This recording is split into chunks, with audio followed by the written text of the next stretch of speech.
আউযু বিল্লাহি মিনাশ শাইতানির রাজীম। বিসমিল্লাহির রহমানির রহিম। আলহামদুলিল্লাহ ওয়াসসালাতু ওয়াসসালামু আলা সাইয়্যিদিনা মুহাম্মদ ওয়া আলা আলিহি ওয়া আসহাবিহি ওয়াসাল্লাম তাসলিমান কাসীরা। ইব্রাহিম আলাইহিস সালাম হিজরত করলেন। হিজরত করে তিনি হারওয়ানবাসীদেরকে ছেড়ে, তারকা পূজকদেরকে ছেড়ে এবারে যাচ্ছেন মিশরের দিকে। এটা ছিল ইব্রাহিম আলাইহিস সালামের জন্য দ্বিতীয়বার আল্লাহর উদ্দেশ্যে দেশ ত্যাগ করা, হিজরত করা। প্রথমবার হিজরত তিনি করেছিলেন যখন তিনি ব্যাবিলন ছেড়ে ফিলিস্তিনের কেনানের উদ্দেশ্যে রওনা হয়ে গিয়েছিলেন। ইব্রাহিম আলাইহিস সালাম আমরা দেখতে পাই সুবহানাল্লাহ, তিনি একবার বা দুইবার হিজরত করেননি। হিজরতের মতো এই কঠিন এবং কষ্টকর বিষয়টি ইব্রাহিম আলাইহিস সালাম তার সারা জীবনে অসংখ্যবার করেছেন। তার সম্পূর্ণ জীবন তিনি কাটিয়েছেন হিজরতের উপরে।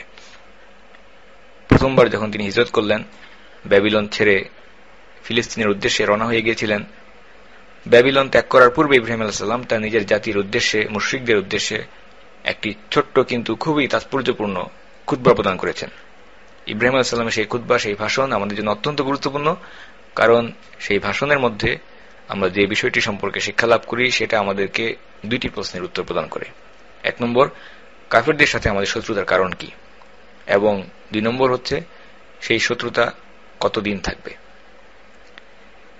ইব্রাহিম আলাইহিস সালামের সেই সংক্ষিপ্ত ভাষণ থেকে আমরা শিক্ষা লাভ করতে পারি আল ওয়ালা আল বারা সম্পর্কে। আল ওয়ালা আল বারা হচ্ছে আল্লাহর জন্য মিত্রতা, ওয়ালা, এবং বারা বা সম্পর্কচ্ছেদ, আল্লাহর জন্য শত্রুতা। আল্লাহ সুবহানাহু ওয়া তাআলা ইব্রাহিম আলাইহিস সালাম এবং তার সাথীদের সম্পর্কে আমাদেরকে বলছেন, তোমাদের জন্য রয়েছে উসওয়াতুন হাসানা বা উত্তম আদর্শ ইব্রাহিম এবং তার সঙ্গীদের মধ্যে। তোমাদের জন্য ইব্রাহিম এবং তার সঙ্গীদের মধ্যে চমৎকার আদর্শ রয়েছে। তারা তাদের সম্প্রদায়কে বলেছিল, তোমাদের সাথে এবং তোমরা আল্লাহর পরিবর্তে যাদের ইবাদত করছো তাদের সাথে আমাদের কোনো সম্পর্ক নেই। ইব্রাহিম আলাইহিস সালাম স্পষ্ট ভাষায় বলছেন, তোমাদের সাথে এবং তোমরা যাদেরকে আল্লাহর পরিবর্তে ইবাদত করছো অর্থাৎ তাগুতদেরকে, তাদের সাথে আমাদের কোনো সম্পর্ক নেই। সম্পর্কচ্ছেদ ঘোষণা করলেন ইব্রাহিম আলাইহিস সালাম। তিনি আরো বলছেন, আমরা তোমাদেরকে মানি না। এবং তিনি আরো বলছেন, তোমরা এক আল্লাহর প্রতি বিশ্বাস স্থাপন না করলে তোমাদের মধ্যে এবং আমাদের মধ্যে চিরশত্রুতা থাকবে। তোমাদের মধ্যে এবং আমাদের মধ্যে থাকবে চিরশত্রুতা, যতক্ষণ না পর্যন্ত তোমরা এক আল্লাহর প্রতি বিশ্বাস স্থাপন করছো। এরপর ইব্রাহিম আলাইহিস সালাম বললেন, وقال إني ذاهب إلى ربي سيهدين, আমি আমার পালনকর্তার দিকে চললাম, তিনি আমাকে পথ প্রদর্শন করবেন। ইব্রাহিম আলাইহিস সালাম তার দাওয়াতের অভিজ্ঞতার মাধ্যমে যে বাস্তবতাকে উপলব্ধি করতে পেরেছিলেন সেটাই ফুটে উঠেছে এই ভাষণের মধ্যে। ইব্রাহিম আলাইহিস সালাম বললেন, তোমাদের সাথে এবং আমাদের মধ্যে থাকবে চিরশত্রুতা, যতক্ষণ না পর্যন্ত তোমরা এক আল্লাহর উপর বিশ্বাস স্থাপন করছো। তাওহীদের সাথে তাগুতের এই শত্রুতা চিরদিনের, এবং এটা মিটিয়ে দেওয়ার একমাত্র উপায় যদি তারা এক আল্লাহর প্রতি বিশ্বাস স্থাপন করে। ইব্রাহিম আলাইহিস সালাম স্পষ্ট ভাষায় সেই মুশরিকদের সাথে, তাগুতের পূজারীদের সাথে সম্পর্কচ্ছেদ ঘোষণা করলেন। তো শুরুতে ইব্রাহিম আলাইহিস সালাম তাদের সাথে সম্পর্কচ্ছেদ বা শত্রুতা ঘোষণা করেননি, বাড়া ঘোষণা করেননি, বরং তিনি তাদেরকে প্রথম দিকে উত্তম ভাষা হিকমতের সাথে অসাধারণভাবে তাওহীদের দিকে আহ্বান করেছেন। এতটা অসাধারণভাবে ইব্রাহিম আলাইহিস সালাম তাদেরকে তাওহীদের দিকে আহ্বান করেছেন, এমনকি একটা পর্যায়ে তারা নিজেদের ভুলকে বুঝতে শুরু করেছিল, যেন তারা নিজেদের চেতনাকে ফিরে পেয়েছিল। কিন্তু এরপর আবার তারা কুফরির উপর অটল থেকে যায়। এমনকি তারা ইব্রাহিম আলাইহিস সালামকে আগুনে পুড়িয়ে হত্যা করতে উদ্যত হয়। এই ধরনের একটি কঠিন পরিস্থিতিতে চলে যাওয়ার পর ইব্রাহিম আলাইহিস সালাম তাদের সাথে তিনিও সম্পর্ক ছেদ করলেন এবং স্পষ্ট ভাষায় জানিয়ে দিলেন, তোমাদের সাথে আমাদের শত্রুতা, এটা চিরদিনের, যতক্ষণ না পর্যন্ত তোমরা এক আল্লাহর প্রতি বিশ্বাস স্থাপন করছো। ইব্রাহিম আলাইহিস সালামের এটাই ছিল পথ এবং পদ্ধতি। এটাই হচ্ছে ইব্রাহিমের মিল্লাত বা মিল্লাত ইব্রাহিম। আল্লাহ সুবহানাহু ওয়া তাআলা ইব্রাহিম আলাইহিস সালামের এই পথ এবং পদ্ধতি সম্পর্কে বলছেন, ومن يرغب عن ملة إبراهيم إلا من سفه نفسه, ইব্রাহিমের মিল্লাত থেকে কে বিমুখ হতে পারে? ইব্রাহিমের মিল্লাত থেকে কে মুখ ফিরিয়ে নিতে পারে? একমাত্র সে ছাড়া যে নিজেকে নির্বোধ প্রতিপন্ন করেছে। দ্বিতীয়বার ইব্রাহিম আলাইহিস সালাম হিজরত করলেন যখন তিনি হারান ছেড়ে মিশরের দিকে যাচ্ছেন। মিশরের রাজার কাছে ইব্রাহিম আলাইহিস সালামের আগমনের সংবাদটি যেভাবে পৌঁছালো, লোকেরা খবর দিল একজন ব্যক্তি মিশরে প্রবেশ করেছেন যার সাথে রয়েছে এক অপরূপা সুন্দরী মহিলা। এর মাধ্যমে তারা ইব্রাহিম আলাইহিস সালামের স্ত্রী সাইয়্যিদাতুনা সারা রাদিয়াল্লাহু আনহাকে বুঝিয়েছিল। বুখারীর একটি হাদিস থেকে আমরা জানতে পাই, রাসূলুল্লাহ সাল্লাল্লাহু আলাইহি ওয়াসাল্লাম আমাদেরকে জানিয়েছেন, ইব্রাহিম আলাইহিস সালাম কখনোই মিথ্যা কথা বলেননি তিনটি অবস্থা ব্যতীত, যার মধ্যে দুইটি ছিল আল্লাহর জন্য, যখন তিনি বলেছিলেন ইন্নী সাকিম, আমি অসুস্থ, এবং বলেছিলেন ক্বালা বাল ফাআলাহু কাবীরুহুম হাযা, অর্থাৎ সবচেয়ে বড় মূর্তি এই কাজটি করেছে। এবং অপর মিথ্যাটি ছিল তার নিজের জন্য, যখন তিনি বলেছিলেন, যখন তাকে জিজ্ঞাসা করা হয়েছিল এই মহিলাটিকে, তিনি বলেছিলেন ইনি হচ্ছেন আমার বোন। যদি এই হাদিসটিকে আমরা বিশ্লেষণ করি তাহলে আমরা দেখতে পাবো ইব্রাহিম আলাইহিস সালাম যে মিথ্যা বলেছিলেন সেটা মূলত মিথ্যা ছিল না, বরং ইব্রাহিম আলাইহিস সালাম এমন শব্দ নির্বাচন করেছিলেন যার মাধ্যমে একাধিক অর্থ প্রকাশ করা সম্ভব। যাদের উদ্দেশ্যে ইব্রাহিম আলাইহিস সালাম সেই কথাগুলো বলেছিলেন সেই লোকেদের দৃষ্টিকোণ থেকে এই কথাগুলো ছিল মিথ্যা, কারণ তারা প্রথম অর্থটিকে না বুঝে দ্বিতীয় অর্থটিকে গ্রহণ করেছিল। অথচ ইব্রাহিম আলাইহিস সালাম তার দৃষ্টিকোণ থেকে তিনি যে অর্থে এই কথাগুলোকে বলেছেন সেই অর্থে এই কথাগুলোকে আমরা মিথ্যা বলতে পারি না। আমাদের নিশ্চয় স্মরণ আছে, আমাদের আগের আলোচনায় আমরা উল্লেখ করেছি প্রথম ঘটনাটি, যখন তিনি বলেছিলেন ইন্নী সাকিম, আমি অসুস্থ। সেই সময়ে ইব্রাহিম আলাইহিস সালামের সেই ব্যাবিলনের মুশরিক জাতি, তারা তাদের জাতীয় শিরক এবং জাহিলিয়াতের অনুষ্ঠানে যখন সবাই মিলে অংশগ্রহণ করছিল, তারাও চাচ্ছিল যে ইব্রাহিম আলাইহিস সালাম তাদের সাথে যোগদান করুন। কেন তিনি তাদের সাথে যোগদান করবেন না, কেন তিনি পেছনে পড়ে থাকবেন? এই সম্পর্কে তাকে যখন জিজ্ঞাসা করা হয়েছিল তখন ইব্রাহিম আলাইহিস সালাম বলেছিলেন আমি অসুস্থ, ইন্নী সাকিম। কেননা কোনো অজুহাত ছাড়া তাদের সাথে যোগদান কেউ করবে না, এটা হতে পারে না। অবশ্যই তাদের উৎসবে তাদের জাতির সবাইকে যোগদান করতে হবে। আর সেই সময় ইব্রাহিম আলাইহিস সালাম চাচ্ছিলেন সেই মূর্তিগুলোর ব্যাপারে একটা ব্যবস্থা গ্রহণ করতে। এই জন্য ইব্রাহিম আলাইহিস সালাম বললেন আমি অসুস্থ। লোকেরা যে অর্থটি বুঝেছিল সেটা হচ্ছে শারীরিক অসুস্থতা, এই কারণে তারা তাকে সেখানে ছেড়ে দিল। কিন্তু ইব্রাহিম আলাইহিস সালাম মূলত যে অর্থটি প্রকাশ করেছিলেন সেটা হচ্ছে এই লোকেরা যে শিরক করছে, জাহিলিয়াতপূর্ণ মূর্খতাপূর্ণ আচরণ করছে, সেই আচরণের প্রতি ইব্রাহিম আলাইহিস সালাম মানসিকভাবে নিজেকে অসুস্থ বোধ করছেন। সুতরাং এটা আমরা দেখতে পাই সরাসরি মিথ্যা ছিল না, বরং দুটি অর্থ প্রকাশ পায় এরকম একটি শব্দ ইব্রাহিম আলাইহিস সালাম নির্বাচন করেছিলেন। দ্বিতীয় মিথ্যাটি, যখন ইব্রাহিম আলাইহিস সালাম বলেছেন সবচেয়ে বড় মূর্তি এই কাজটি করেছে, বালফা আলহু কাবিরহুম হাজা।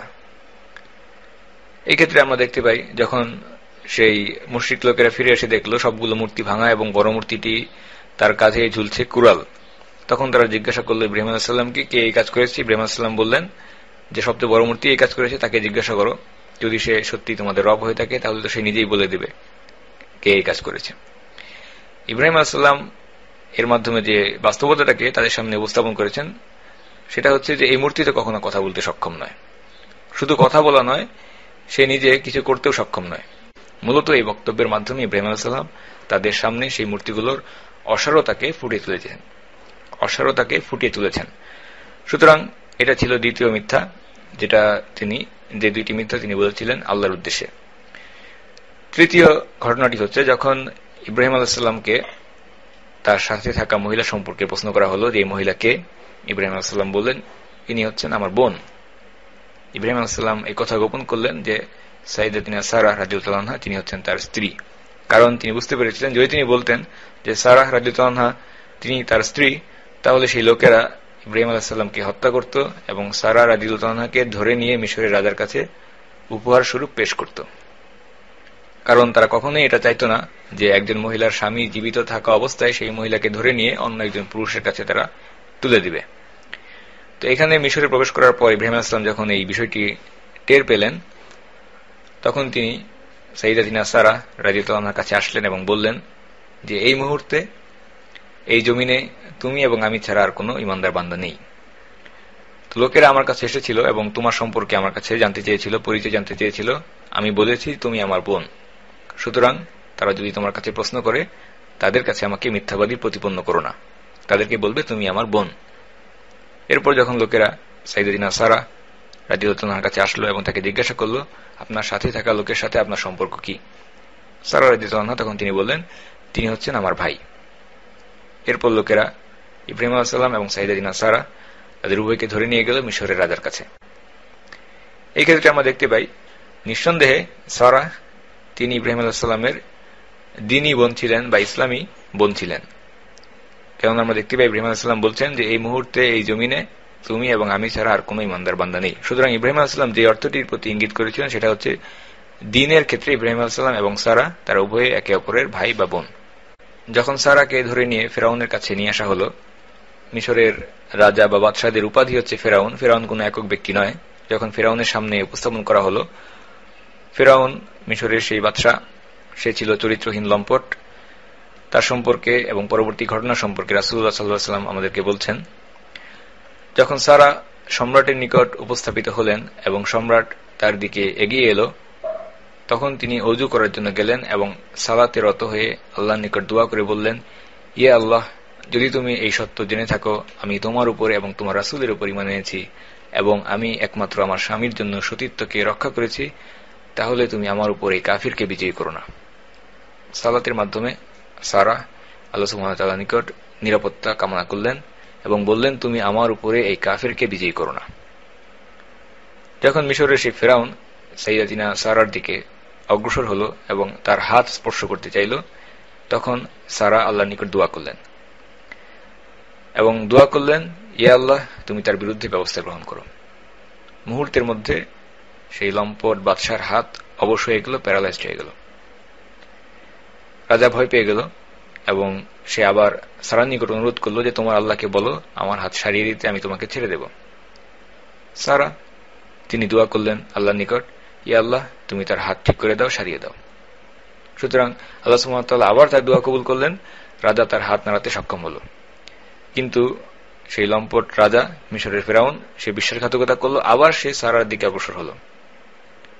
এরপর আবার সাইয়্যিদাতিনা সারা তিনি আল্লাহর নিকট দোয়া করলেন। এভাবে যখন পরপর দুইবার রাজা বিশ্বাসঘাতকতা করল, তৃতীয়বার যখন আবার সে হাত বাড়ালো, একইভাবে সারা আবার দোয়া করলেন এবং তার হাত আবার প্যারালাইজড হয়ে গেল বা অবশ হয়ে গেল।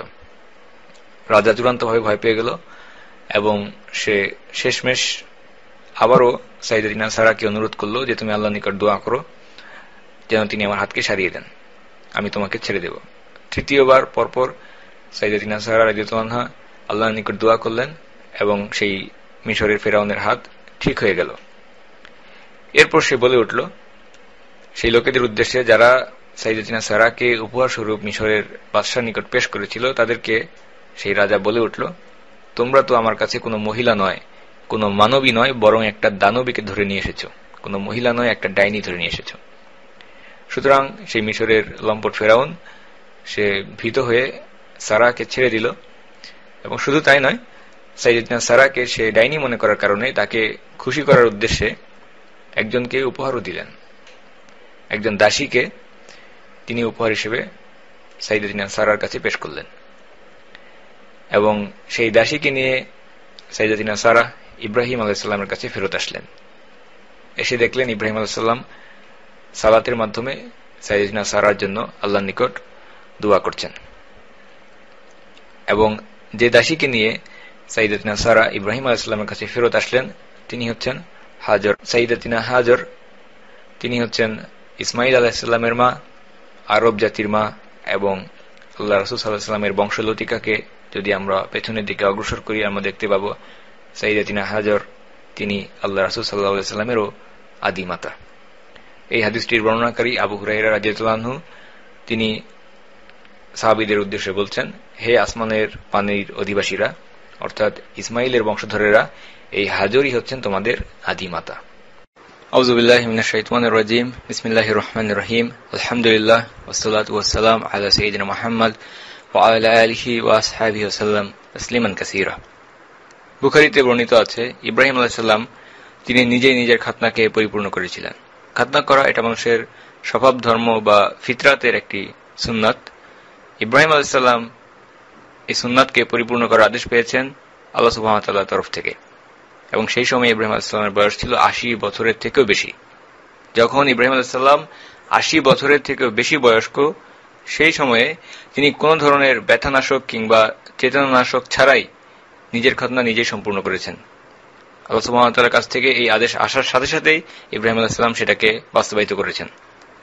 সেই সময় পর্যন্ত ইব্রাহিম আলাইহিস সালাম নিঃসন্তান ছিলেন। তার বয়স ৮০ বছরেরও বেশি হয়ে গেছে, এরপরও তিনি একটি নিঃসঙ্গ সন্তানহীন সাংসারিক জীবন পার করছিলেন। ইব্রাহিম আলাইহিস সালাম ধৈর্য ধরে অপেক্ষা করছিলেন।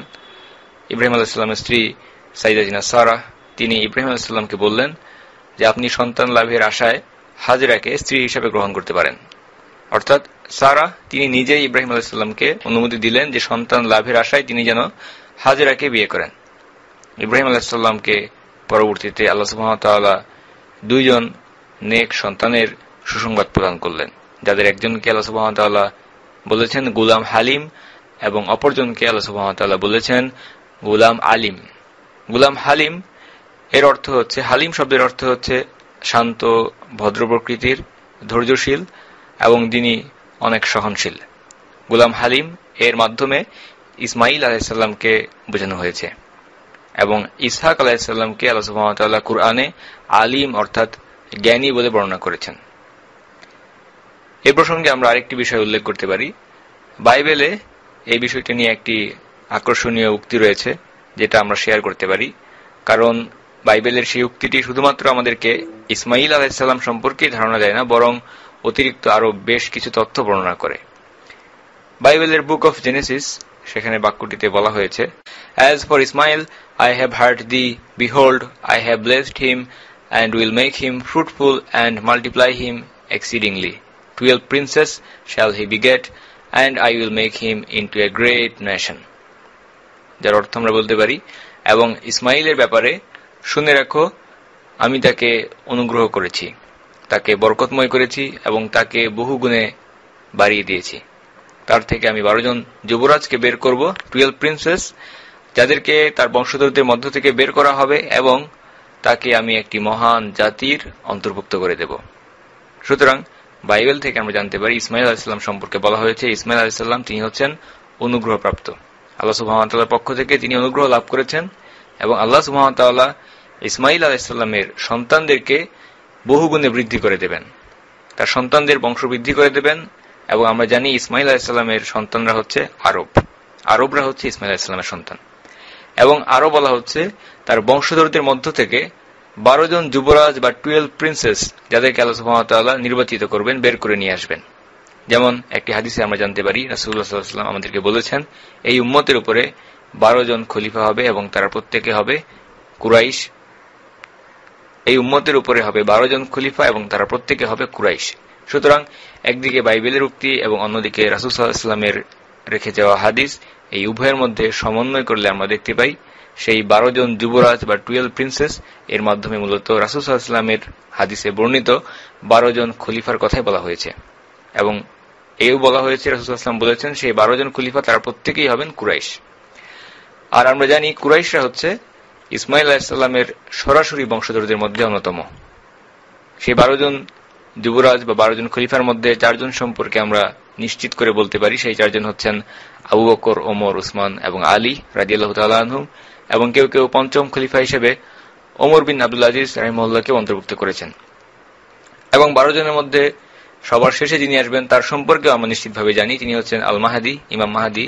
কাজেই এই দিক থেকে যদি আমরা চিন্তা করি, এই উম্মতের 12 জন খলিফার মধ্যে মাত্র 6 জন সম্পর্কে আমরা নিশ্চিতভাবে বলতে পারছি যে এই 6 জন তারা রাসূল সাল্লাল্লাহু আলাইহি ওয়াসাল্লামের বর্ণিত সেই 12 জন খলিফার মধ্যে হবেন। সেই দিক থেকে চিন্তা করলে আমরা বলতে পারি যে এই উম্মতের মধ্যে এখনো অনেক কল্যাণ এবং অনেক খায়ের অবশিষ্ট রয়েছে। ইসমাইল আলাইহিস সালাম এবং হাজর আলাইহিস সালাম, তাদেরকে নিয়ে ইব্রাহিম আলাইহিস সালামের জীবনে আরেকটি নতুন অধ্যায়, নতুন পরীক্ষার সূচনা হলো। শিশু ইসমাইলকে নিয়ে ইব্রাহিম আলাইহিস সালাম হাজর আলাইহিস সালামকে নিয়ে হিজরত করলেন। ইমাম ইবনে হাজার আল আসকালানী রাহিমাহুল্লাহ তিনি ফাথুল বারীতে বলেছেন, যখন ইব্রাহিম আলাইহিস সালাম তার শিশু সন্তান ইসমাইলকে নিয়ে হাজরের সাথে হিজরত করলেন, তখন ইসমাইল আলাইহিস সালামের বয়স ছিল মাত্র 2 বছর। ইব্রাহিম আলাইহিস সালাম হাজরাকে তার সাথে হিজরত করার জন্য বললেন। তারা একটি দীর্ঘ সফরে বের হয়ে পড়লেন। যাত্রাপথে চলতে চলতে হঠাৎ করেই তারা একটি বিশাল মরুভূমির সামনে এসে পড়লেন।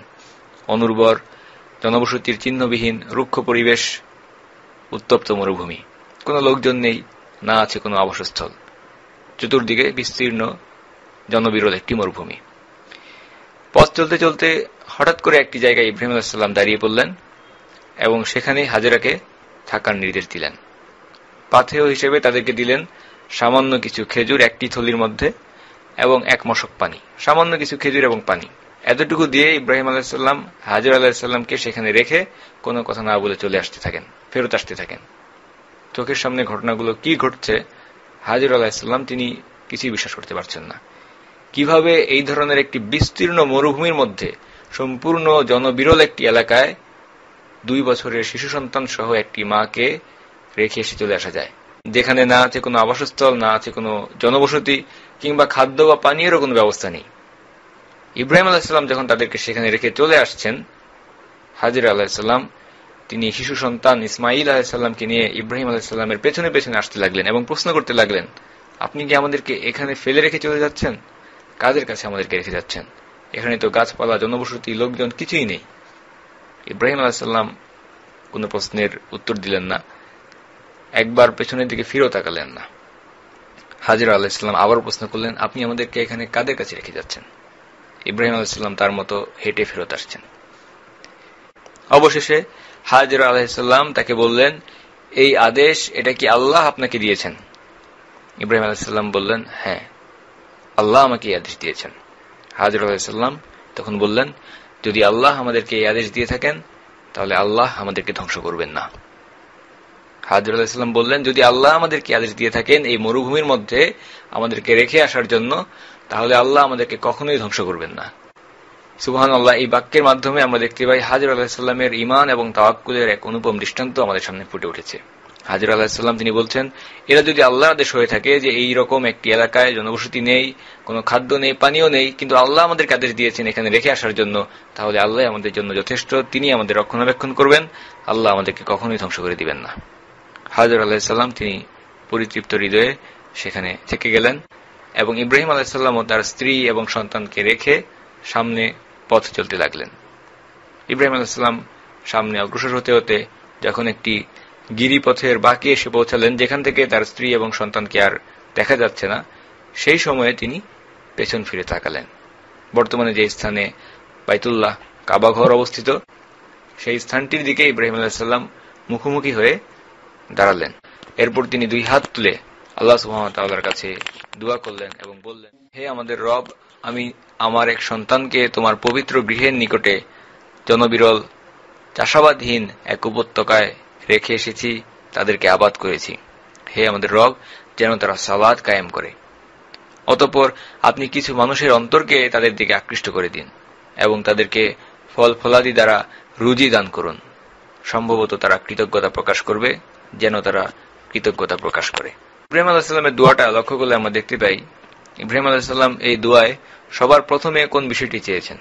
সবার প্রথমে যখন তিনি তার স্ত্রী এবং সন্তানকে একটি জনবিরল রুক্ষ মরুভূমির মধ্যে রেখে আসলেন, যেখানে কোনো আবাদ নেই, অনাবাদী একটি উপত্যকা, সেখানে সবার প্রথমে ইব্রাহিম আলাইহিস সালাম যে বিষয়টি আল্লাহর কাছে বলছেন সেটা হচ্ছে, হে আমাদের রব, যেন তারা সালাত কায়েম করে।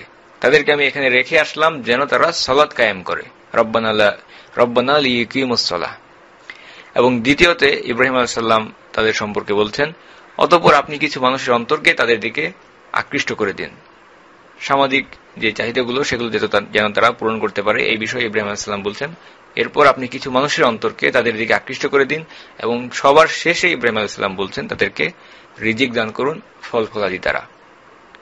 কাজেই আমরা লক্ষ্য করলে দেখতে পাই ইব্রাহিম আলাইহিস সালামের জন্য সবচেয়ে জরুরি যে বিষয়টি তিনি চিন্তা করলেন তার স্ত্রী এবং সন্তানদের জন্য, সেটা হচ্ছে যেন তারা সালাত কায়েম রাখে। সবার প্রথমে এই বিষয়টি ইব্রাহিম আলাইহিস সালাম আল্লাহ সুবহানাহু ওয়া তাআলার কাছে দোয়া করছেন।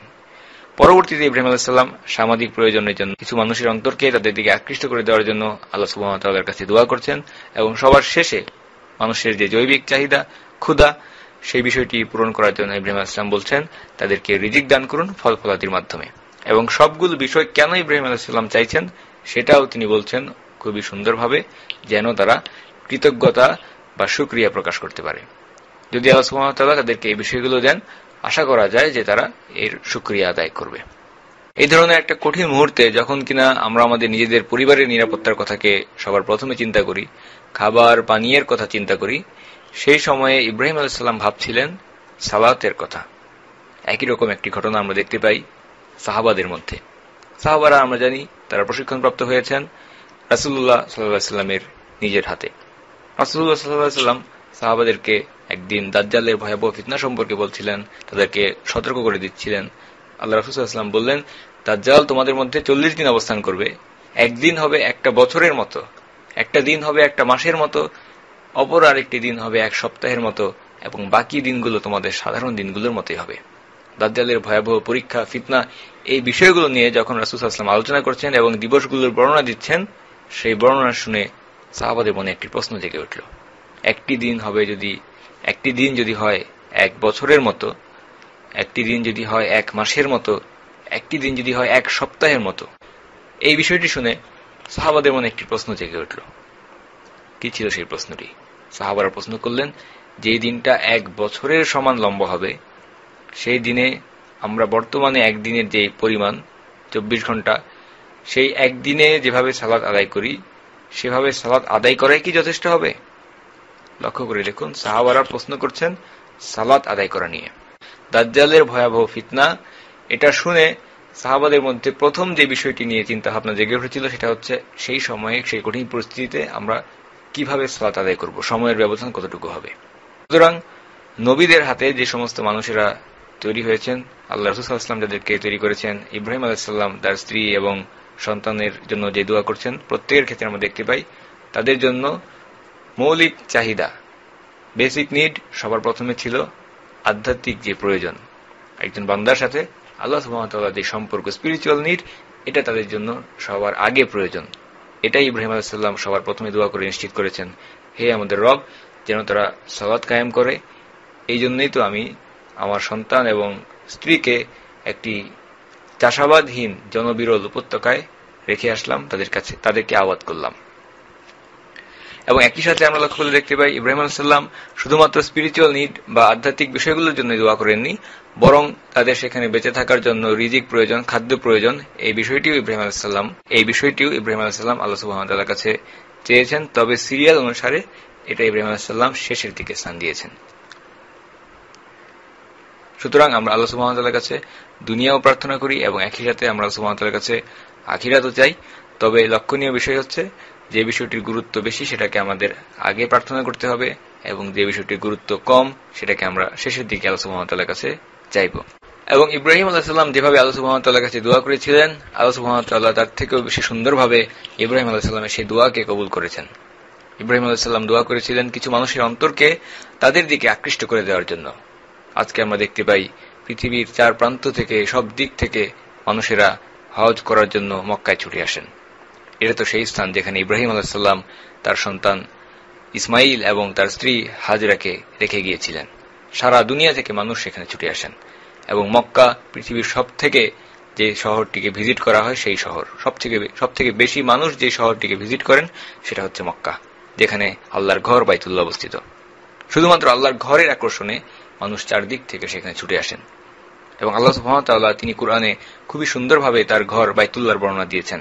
আল্লাহ সুবহানাহু ওয়া তাআলা তার ঘর সম্পর্কে কুরআনে বলছেন, وَإِذْ جَعَلْنَا الْبَيْتَ مَثَابَةً لِلنَّاسِ وَأَمْنًا।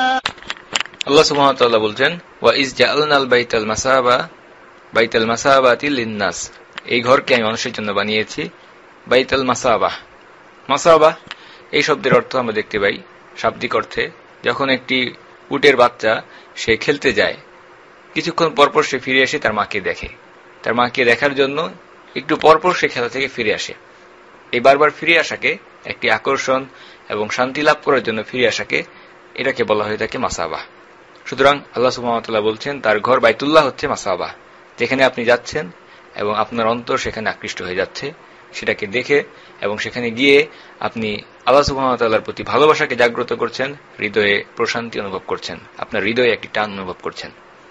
এবং বহু মানুষ যারা হজ করে আসেন, যখন প্রথম তারা বাইতুল্লাহকে দেখেন, তারা ঠিক এভাবেই বর্ণনা করেন যে আমরা প্রথমবার যখন দেখেছি এর প্রতি আমরা আকৃষ্ট হয়ে গেছি এবং এটা আমাদেরকে আকর্ষণ করে, আমাদের অন্তরকে টানে। যতবার আমরা কাবাঘরকে দেখি আমাদের অন্তরে তার প্রতি ভালোবাসা জাগ্রত হয়। সুতরাং এটাই ছিল ইব্রাহিম আলাইহিস সালামের দোয়া। তিনি দোয়া করেছিলেন যে আল্লাহ সুবহানাহু ওয়া তাআলা মানুষের অন্তরকে সেই দিকে আকৃষ্ট করে দেন। যখন ইব্রাহিম আলাইহিস সালাম তার স্ত্রী এবং সন্তানের জন্য দোয়া করে চলে গেলেন, ইসমাইল আলাইহিস সালামের মা ইসমাইলকে তার স্তন থেকে দুধ পান করাতে লাগলেন এবং তিনি নিজে ওই মশক থেকে পানি পান করতেন যেটা ইব্রাহিম আলাইহিস সালাম রেখে গেলেন। কিছুক্ষণের মধ্যে সামান্য এক মশক পানি যা ছিল সেটা ফুরিয়ে গেল। হাজরা আলাইহিস সালাম তিনি নিজে তৃষ্ণার্ত হলেন এবং তার বুকের দুধ শুকিয়ে আসার কারণে তার শিশুপুত্র ইসমাইল আলাইহিস সালাম তিনিও তৃষ্ণার্ত হলেন, পিপাসায় কাতর হয়ে পড়লেন। হাজরা আলাইহিস সালাম তিনি তার শিশুপুত্রের দিকে তাকিয়ে দেখতে লাগলেন, পিপাসায় তার বুক উঠানামা করছে। অথবা হাদিসের রাবী তিনি বর্ণনা করছেন ইসমাইল আলাইহিস সালাম মাটিতে পড়ে ছটফট করছিলেন তৃষ্ণার্ত অবস্থায়। ইসমাইল আলাইহিস সালাম মাটিতে পড়ে ছটফট করছেন তৃষ্ণার্ত অবস্থায়। যে কোনো মায়ের জন্যই শিশুপুত্রের এই করুণ অবস্থার দিকে তাকিয়ে থাকা এটা অসহনীয়। কাজেই হাজর আলাইহিস সালাম তিনি এই দৃশ্যকে সহ্য করতে না পেরে সেখান থেকে সরে গেলেন এবং তার নিকটে যাকে পেলেন সেটা হচ্ছে সাফা পর্বত। হাজর আলাইহিস সালাম তিনি সেই পর্বতের দিকে দৌড়ে গেলেন এবং পর্বতের উপরে চূড়ায় উঠে দাঁড়ালেন। দূরে ময়দানের দিকে তাকিয়ে কাউকে দেখতে পেলেন না। তিনি সাফা পর্বত থেকে নেমে পড়লেন, দৌড়ে ছুটে আসলেন তার সন্তানের দিকে। রাসূলুল্লাহ সাল্লাল্লাহু আলাইহি ওয়াসাল্লাম বলছেন, যখন হাজর আলাইহিস সালাম তিনি দৌড়াচ্ছিলেন, তার কামিজের বা তার জামার একটি প্রান্ত তুলে ধরে একজন ক্লান্ত শ্রান্ত মানুষের ন্যায় তিনি বারবার ছুটে আসছিলেন। দুই পর্বতের মাঝখানে আসা যাওয়ার পথে তিনি তার সন্তান ইসমাইল আলাইহিস সালামকে দেখছেন, যে কিনা মাটিতে শুয়ে ছটফট করছে তৃষ্ণার্ত অবস্থায়। একজন ক্লান্ত শ্রান্ত মানুষের ন্যায় তিনি ছুটে চলছিলেন। ময়দান অতিক্রম করে হাজর আলাইহিস সালাম তিনি পরবর্তীতে মারওয়া পাহাড়ের উপরে উঠলেন, চূড়ায় উঠলেন, দূরে ময়দানের দিকে তাকালেন, কাউকে তিনি দেখতে পেলেন না। দুইটি পর্বতের মধ্যে এভাবে তিনি 7 বার দৌড়াদৌড়ি করলেন। ইবনে আব্বাস রাদিয়াল্লাহু তাআলা আনহু তিনি বলছেন, রাসূলুল্লাহ সাল্লাল্লাহু আলাইহি ওয়াসাল্লাম বলেছেন, এই জন্যই লোকেরা হজ বা উমরার সময়ে এই দুই পাহাড়ের মধ্যে সাই করে থাকে। এভাবে যখন হাজর আলাইহিস সালাম তৃষ্ণার্ত অবস্থায়, পেরেশান অবস্থায় দুটি পাহাড়ের মধ্যে দৌড়াদৌড়ি করছিলেন, কোনো মানুষকে তিনি দেখতে পান কিনা, লোকালয়ে দেখা যায় কিনা, কাউকে পাওয়া যায় কিনা, এরকম একটি অবস্থায় যখন তিনি মারওয়া পাহাড়ে উঠলেন, তখন তিনি একটি শব্দ শুনতে পেলেন।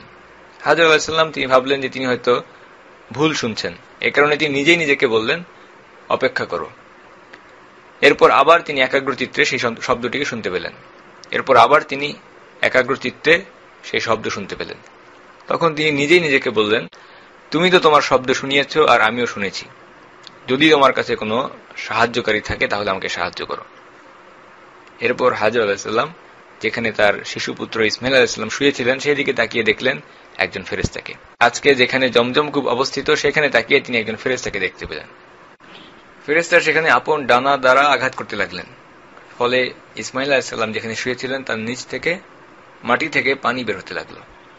হাজর আলাইহিস সালাম তিনি ভাবলেন যে এই পানি হয়তো মরুভূমি বালির মধ্যে হারিয়ে যাবে, মাটি শুষে নেবে, এবং যতটুকু পানি সেখানে ছিল হাজর আলাইহিস সালাম সেই পানির চারপাশে নিজে হাত দিয়ে কাদামাটি দিয়ে বাদ দিয়ে দিলেন, একটা হাউজের মতো করে দিলেন যেন সেখানে পানিটা জমা থাকে, এবং নিজের আজলা ভরে সেই মশকের মধ্যে পানি ভরতে লাগলেন।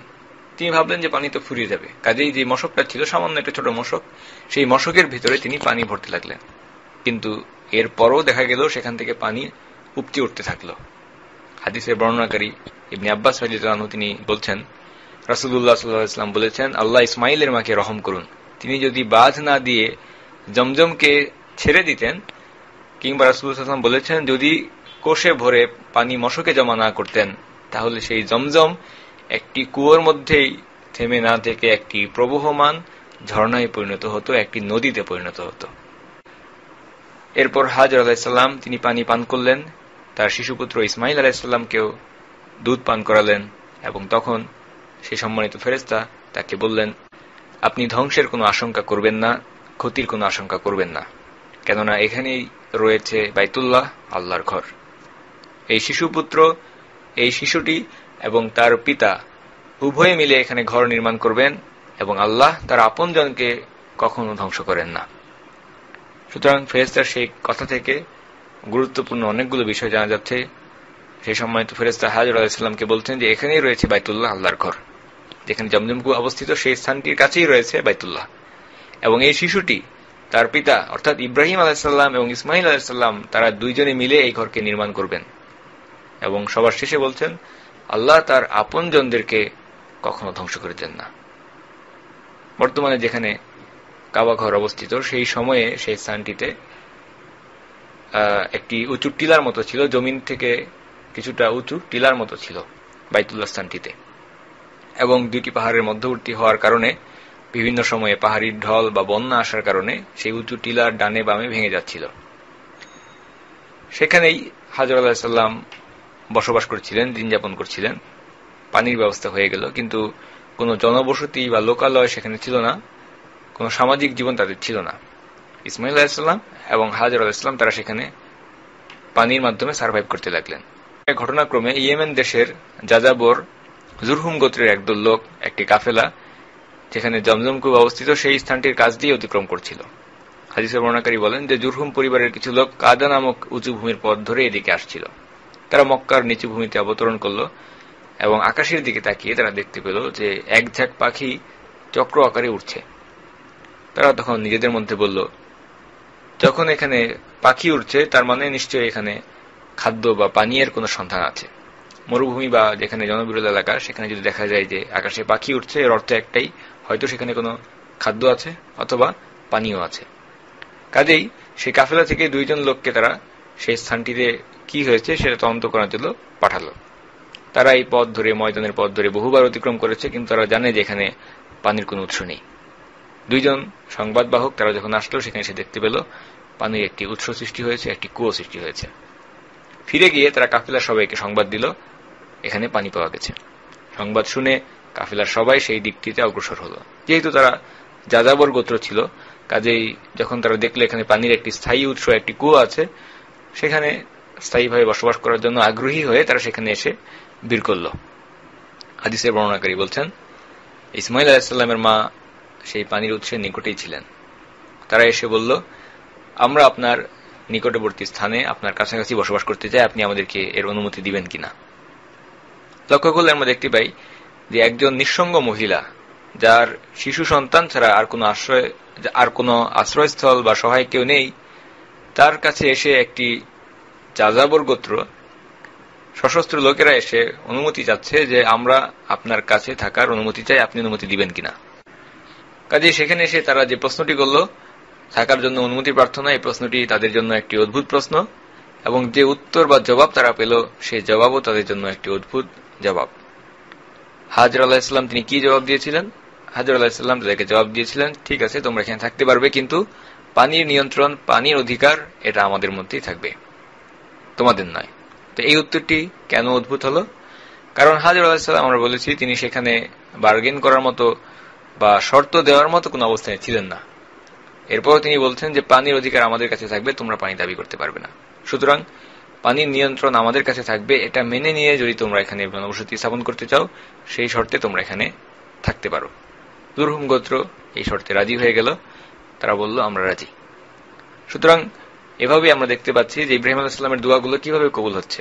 সবার প্রথমে সেখানে পানির ব্যবস্থা হয়ে গেল, এরপর সামাজিক জীবন, কিছু মানুষ জনবসতি সেখানে গড়ে তুলছে, জুরহুম গোত্র সেই স্থানটিতে থাকতে শুরু করল। এটাই ছিল সেই জনবিরল উপত্যকায় মানব বসতির সূত্রপাত। ইবনে আব্বাস রাদিয়াল্লাহু আনহু তিনি বলছেন, রাসূলুল্লাহ সাল্লাল্লাহু আলাইহি ওয়াসাল্লাম বলেছেন, এই ঘটনাটি ইসমাঈল আলাইহিস সালামের মাকে একটি সুযোগ এনে দিল এবং তিনি মানুষের সাহায্য চেয়েছিলেন। এরপর তারা সেখানে বসতি গড়ে তুলল এবং সেই গোত্রের লোকেরা তাদের পরিবার পরিজনদের নিকটেও সংবাদ পাঠালো। তারাও সেখানে এসে বসবাস করতে লাগলো। পরিশেষে সেখানে তাদের কয়েকটি পরিবারের একটি বসতি স্থাপিত হয়ে গেল। আর ইসমাঈল আলাইহিস সালামও ধীরে ধীরে যৌবনে উপনীত হলেন এবং তিনি তাদের কাছ থেকে আরবি ভাষা শিক্ষা লাভ করলেন। আমরা বলেছি, ইব্রাহিম আলাইহিস সালাম তিনি ইরাকের মেসোপটেমিয়ান অঞ্চলে বসবাস করতেন, কালডেনিয়ান গোত্রের ছিলেন তিনি, এবং তার অঞ্চলের ভাষা আরবি ছিল না। কাজে ইসমাঈল আলাইহিস সালাম তিনি যখন ইয়েমেনের জুরহুম গোত্রের লোকেদের সাহচর্য লাভ করলেন, তাদের মধ্যে বড় হতে লাগলেন, তিনি তাদের কাছ থেকে বিশুদ্ধ আরবি ভাষা শিক্ষা লাভ করলেন। ইতিমধ্যে তার মা হাজেরা মারা যান, মৃত্যুবরণ করেন, এবং পরবর্তীতে পিতা ইব্রাহিম আলাইহিস সালাম তাদেরকে দেখতে আসলেন। তিনি প্রায় সবসময় সফরের উপর থাকতেন, সফররত অবস্থায় থাকতেন, ক্রমাগত একটি স্থান থেকে অন্য স্থানে সফর করেছেন ইব্রাহিম আলাইহিস সালাম। এভাবে এক সময় তিনি মক্কায় আসলেন। মক্কায় এসে তিনি ইসমাঈল আলাইহিস সালামের ঘরের দরজায় কড়া নাড়লেন। ইসমাঈল আলাইহিস সালামের স্ত্রী দরজা খুলে দিলেন। ইব্রাহিম আলাইহিস সালাম জানতে চাইলেন, ইসমাঈল কোথায়? জবাবে তার স্ত্রী বললেন, তিনি বাড়িতে নেই। ইব্রাহিম আলাইহিস সালাম তাকে জিজ্ঞাসা করলেন, তোমাদের দিনকাল কেমন যাচ্ছে? তিনি জবাব দিলেন, আমরা অতি দুরবস্থায়, অতি টানাটানি এবং খুব কষ্টে আছি। সুতরাং সেই মহিলাটি ইব্রাহিম আলাইহিস সালামের নিকট তাদের দুঃখ দুর্দশার অভিযোগ করল। ইব্রাহিম আলাইহিস সালাম নিজের পরিচয় প্রদান করলেন না। ইব্রাহিম আলাইহিস সালাম বললেন, তোমার স্বামী বাড়ি আসলে তাকে আমার সালাম জানিয়ে বলবে সে যেন তার ঘরের দরজার চৌকাঠকে বদলিয়ে নেয়। ইব্রাহিম আলাইহিস সালাম নিজের পরিচয় দিলেন না, নিজের নাম পর্যন্ত বললেন না, শুধু বললেন, তোমার স্বামী বাড়িতে আসলে তাকে আমার সালাম দেবে এবং বলবে ঘরের দরজার চৌকাঠকে পরিবর্তন করে নিতে। যখন ইসমাঈল আলাইহিস সালাম বাড়িতে আসলেন, তিনি কিছুটা বুঝতে পারলেন যে বাড়িতে হয়তো কেউ এসেছিলেন। তিনি তার স্ত্রীকে জিজ্ঞাসা করলেন, আমাদের কাছে কেউ এসেছিল কি? স্ত্রী বলল যে হ্যাঁ, আমাদের কাছে একজন এইরকম আকৃতির বৃদ্ধ লোক এসেছিলেন। এবং তিনি আমাকে আপনার সম্পর্কে জিজ্ঞাসা করেছেন, আমি তাকে আপনার সংবাদ দিয়েছি এবং আমাদের জীবনযাত্রা সম্পর্কে জিজ্ঞাসা করেছিলেন, সেই ক্ষেত্রে আমি তাকে জানিয়েছি আমরা খুব কষ্ট এবং অভাবে আছি। ইসমাইল আলাইহিস সালাম জিজ্ঞাসা করলেন, তিনি কি তোমাকে কোনো উপদেশ দিয়েছেন? তার স্ত্রী বললেন, হ্যাঁ, তিনি আমাকে নির্দেশ দিয়েছেন আমি যেন আপনাকে তার সালাম পৌঁছে দেই, এবং তিনি আরো বলেছেন আপনি যেন আপনার ঘরের দরজার চৌকাঠকে বদল করে ফেলেন। ইসমাইল আলাইহিস সালাম তিনি বুঝতে পারলেন, তিনি বললেন তিনি ছিলেন আমার পিতা ইব্রাহিম আলাইহিস সালাম, এবং সেই কথার দ্বারা তিনি আমাকে নির্দেশ দিয়েছেন আমি যেন তোমাকে পৃথক করে দেই, সুতরাং তুমি তোমার আপনজনদের কাছে চলে যাও। এই কথা বলে ইসমাইল আলাইহিস সালাম তার স্ত্রীকে তালাক দিয়ে দিলেন এবং পরবর্তীতে ওই লোকেদের মধ্য থেকেই অপর একটি মেয়েকে তিনি বিয়ে করলেন। এরপর ইব্রাহিম আলাইহিস সালাম আরো বেশ কিছুদিন তাদের কাছ থেকে দূরে থাকলেন, যতদিন আল্লাহ চাইলেন। পরবর্তীতে তিনি আবার তাদেরকে দেখতে আসলেন। এবারও আগের বারের মতো ইসমাইল আলাইহিস সালামের দেখা তিনি পেলেন না। ইসমাইল আলাইহিস সালাম বাড়ির বাইরে ছিলেন, ছেলের বউকে তিনি বাড়িতে পেলেন। ইব্রাহিম আলাইহিস সালাম নিজের পরিচয় প্রদান করলেন না, তিনি ইসমাইল আলাইহিস সালাম সম্পর্কে জিজ্ঞাসা করলেন। ইসমাইল আলাইহিস সালামের স্ত্রী বললেন তিনি আমাদের খাবারের খোঁজে বাইরে বের হয়ে গেছেন। ইব্রাহিম আলাইহিস সালাম জিজ্ঞাসা করলেন তোমরা কেমন আছো, তোমাদের জীবন কেমন চলছে? তিনি তাদের জীবনযাপন, জীবিকা ইত্যাদি অবস্থা সম্পর্কে জানতে চাইলেন। তখন ইসমাইল আলাইহিস সালামের স্ত্রী সেই জবাব দিলেন, আমরা ভালো এবং সচ্ছল অবস্থাতেই আছি, এবং এই কারণে তিনি আল্লাহর প্রশংসা করলেন। ইব্রাহিম আলাইহিস সালাম জিজ্ঞাসা করলেন তোমাদের প্রধান খাদ্য কি? লক্ষ্য করলে আমরা দেখতে পাই ইব্রাহিম আলাইহিস সালাম যখন ইসমাইল আলাইহিস সালামের স্ত্রীর কাছে, ইসমাইল আলাইহিস সালামের দুইজন স্ত্রীর কাছে জানতে যাচ্ছেন তারা কেমন আছে, প্রথম স্ত্রী তিনি জবাব দিয়েছিলেন যে আমরা খুব কষ্ট এবং অভাবের মধ্যে আছি, অর্থাৎ ইসমাইল আলাইহিস সালাম যে জীবিকা উপার্জন করছিলেন সেটাতে তার স্ত্রী সন্তুষ্ট ছিলেন না। সেই জন্য আমরা দেখতে পাই ইব্রাহিম আলাইহিস সালাম তার সন্তানকে জানিয়ে দিচ্ছেন তিনি যেন তার ঘরে চৌকাঠকে বদল করে ফেলেন, অর্থাৎ তার স্ত্রীকে পৃথক করে দেন, তালাক দিয়ে দেন। পরবর্তীতে ইসমাইল আলাইহিস সালাম যাকে বিয়ে করেছিলেন সেই স্ত্রীর কাছে যখন ইব্রাহিম আলাইহিস সালাম তাদের জীবনযাপন অবস্থা সম্পর্কে জানতে চাইলেন, পরবর্তী স্ত্রী তিনি সন্তুষ্টি প্রকাশ করলেন, আল্লাহর প্রশংসাও করলেন এবং বললেন আমরা ভালো এবং সচ্ছল অবস্থার মধ্যেই আছি। ইব্রাহিম আলাইহিস সালাম প্রশ্ন করলেন তোমাদের প্রধান খাদ্য কি? যেহেতু ইসমাইল আলাইহিস সালামের স্ত্রী জবাব দিচ্ছেন যে আমরা ভালো এবং সচ্ছল অবস্থার মধ্যেই আছি, কাজেই ইব্রাহিম আলাইহিস সালাম তাদেরকে জিজ্ঞাসা করছেন তোমাদের প্রধান খাদ্য কি। এর মাধ্যমে আমরা বুঝতে পারি যে আসলে সচ্ছল এবং ভালো অবস্থা বলতে তাদের জীবন জীবিকা কেমন ছিল। ইব্রাহিম আলাইহিস সালাম জিজ্ঞাসা করলেন প্রধান খাদ্য কি? মহিলা জবাব দিলেন, ইসমাইল আলাইহিস সালামের স্ত্রী জবাব দিলেন আমাদের প্রধান খাদ্য হচ্ছে মাংস বা গোশত। ইব্রাহিম আলাইহিস সালাম আরো জানতে চাইলেন তোমাদের পানীয় কি? তিনি বললেন পানি। সুতরাং আমরা দেখতে পাচ্ছি শুধুমাত্র গোশত, মাংস এবং পানি, বাস এতটুকুই হচ্ছে তাদের দৈনন্দিন খাদ্য তালিকা। শুধুমাত্র মাংস এবং পানীয়ের উপরে ভিত্তি করে তারা সেই মরুভূমির মতো রুক্ষ পরিবেশ সেই এলাকায় তারা টিকে আছেন, যেখানে ফল ফসলাদি বা দানাদার কোনো খাদ্য শস্য সেখানে জন্মায় না। এই জবাব শুনে ইব্রাহিম আলাইহিস সালাম তাদের জন্য আল্লাহ সুবহানাহু ওয়া তাআলার কাছে দোয়া করলেন এবং বললেন যে ইয়া আল্লাহ তাদের গোশত এবং পানীয়তে তাদের পানিতে বরকত দান করুন। রাসূলুল্লাহ সাল্লাল্লাহু আলাইহি ওয়াসাল্লাম যিনি আমাদেরকে এই ঘটনাগুলো হাদিসের মাধ্যমে বর্ণনা করছেন, একটি দীর্ঘ হাদিসে এই সবগুলো ঘটনা এসেছে। রাসূলুল্লাহ সাল্লাল্লাহু আলাইহি ওয়াসাল্লাম বলেছেন যে ওই সময়ে তাদের সেই এলাকায় কোনো খাদ্যশস্য উৎপাদিত হতো না। যদি সেখানে কোনো খাদ্যশস্য উৎপাদিত হতো তাহলে ইব্রাহিম আলাইহিস সালাম সেই বিষয়ের জন্য তাদের কাছে সেই বিষয়ের জন্য আল্লাহ সুবহানাহু ওয়া তাআলার কাছে দোয়া করতেন। ইব্রাহিম আলাইহিস সালাম দোয়া করলেন যেন তাদের গোশত এবং পানীয়তে বরকত দেওয়া হয়। যদি খাদ্যশস্য উৎপাদিত হতো তাহলে ইব্রাহিম আলাইহিস সালাম সেটার জন্য আল্লাহ সুবহানাহু ওয়া তাআলার কাছে দোয়া করতেন। হাদিসের বর্ণনাকারী বলছেন মক্কা ছাড়া অন্য কোন এলাকায় শুধুমাত্র গোশত এবং পানি খেয়ে জীবন ধারণ করা অসম্ভব, কেননা শুধুমাত্র গোশত এবং পানি এটা জীবনযাপনের অনুকূল হতে পারে না। যাই হোক, ইব্রাহিম আলাইহিস সালাম ইসমাইল আলাইহিস সালামের দ্বিতীয় স্ত্রীকে তার স্বামীর উপার্জন জীবিকার উপর সন্তুষ্ট চিত্ত দেখে তিনি বললেন যখন তোমার স্বামী ফিরে আসবে তখন তাকে আমার সালাম জানাবে এবং তাকে আমার পক্ষ থেকে নির্দেশ পৌঁছে দেবে সে যেন তার ঘরের দরজার চৌকাঠকে ঠিক রাখে। যখন পরবর্তীতে ইসমাইল আলাইহিস সালাম ফিরে আসলেন তখন তিনি বললেন বাড়িতে কেউ এসেছিল কিনা। তার স্ত্রী জবাব দিলেন হ্যাঁ, একজন সুন্দর আকৃতির সুন্দর চেহারার বৃদ্ধ ব্যক্তি এসেছিলেন, এবং এরপরে বললেন যে তিনি আমাকে আপনার সম্পর্কে জিজ্ঞাসাবাদ করেছিলেন এবং আপনার সংবাদ আমি তাকে জানিয়েছি। এরপর তিনি আমাদের জীবনযাত্রা সম্পর্কে জানতে চেয়েছেন এবং আমি তাকে জানিয়েছি যে আমরা ভালো আছি আলহামদুলিল্লাহ। ইসমাইল আলাইহিস সালাম বললেন তিনি কি আর কোনো কিছু আদেশ করেছেন কিনা। স্ত্রী জবাব দিলেন হ্যাঁ, তিনি আপনার প্রতি সালাম জানিয়ে আপনাকে নির্দেশ দিয়েছেন আপনি যেন ঘরের দরজার চৌকাঠকে ঠিক রাখেন। ইসমাইল আলাইহিস সালাম বললেন, তিনি আমার পিতা ইব্রাহিম আলাইহিস সালাম, আর তুমি হচ্ছে আমার ঘরের দরজা চৌকাঠ। এবং এই কথার মাধ্যমে তিনি আমাকে নির্দেশ দিয়েছেন আমি যেন তোমাকে স্ত্রী হিসেবে বহাল রাখি। সেই ঘটনার পর ইব্রাহিম আলাইহিস সালাম আবার তার সন্তান ইসমাইল আলাইহিস সালামের কাছ থেকে দূরে থাকলেন যতদিন আল্লাহ চাইলেন। পরবর্তীতে আবার তিনি মক্কায় আসলেন তাদেরকে দেখার জন্য। সুতরাং ইব্রাহিম আলাইহিস সালাম একাধিকবার মক্কা সফর করেছেন তার সন্তান ইসমাইল আলাইহিস সালামকে দেখার জন্য। এবারে যখন ইব্রাহিম আলাইহিস সালাম আসলেন, তিনি এসে বললেন, আমরা আল্লাহর ঘর নির্মাণের জন্য আদিষ্ট হয়েছি।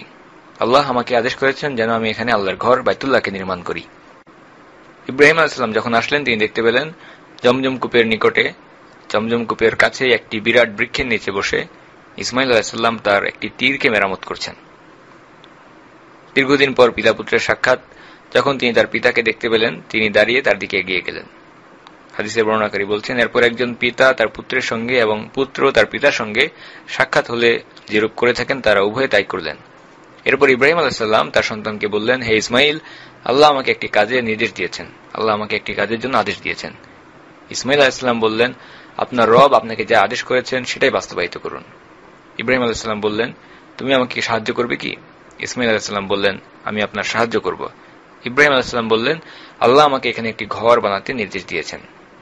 এই বলে তিনি সেই স্থানে অবস্থিত একটি উঁচু টিলার দিকে ইঙ্গিত করলেন, ইশারা করলেন এবং এর চারপাশে ঘেরাও দিয়ে তখনই তারা উভয়ে কাবা ঘরের দেয়াল নির্মাণের কাজে লেগে গেলেন। ইসমাইল আলাইহিস সালাম পাথর নিয়ে আসতেন এবং ইব্রাহিম আলাইহিস সালাম সেই ঘরকে নির্মাণ করতেন। এভাবে নির্মাণ করতে করতে যখন দেয়াল উঁচু হয়ে গেল, তখন ইসমাইল আলাইহিস সালাম সেই বিখ্যাত মাকামে ইব্রাহিম নামে খ্যাত পাথরটিকে আনলেন এবং ইব্রাহিম আলাইহিস সালামের জন্য সেটাকে যথাযথ স্থানে রাখলেন।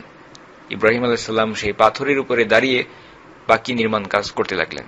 ইসমাইল আলাইহিস সালাম তাকে আরো পাথরের যোগান দিতে থাকলেন এবং এরপর তারা দুইজনেই এই দোয়া করতে লাগলেন, হে আমাদের রব, আমাদের কাছ থেকে এই কাজকে আপনি কবুল করে নিন, নিশ্চয়ই আপনি সবকিছু শুনেন এবং সবকিছু জানেন।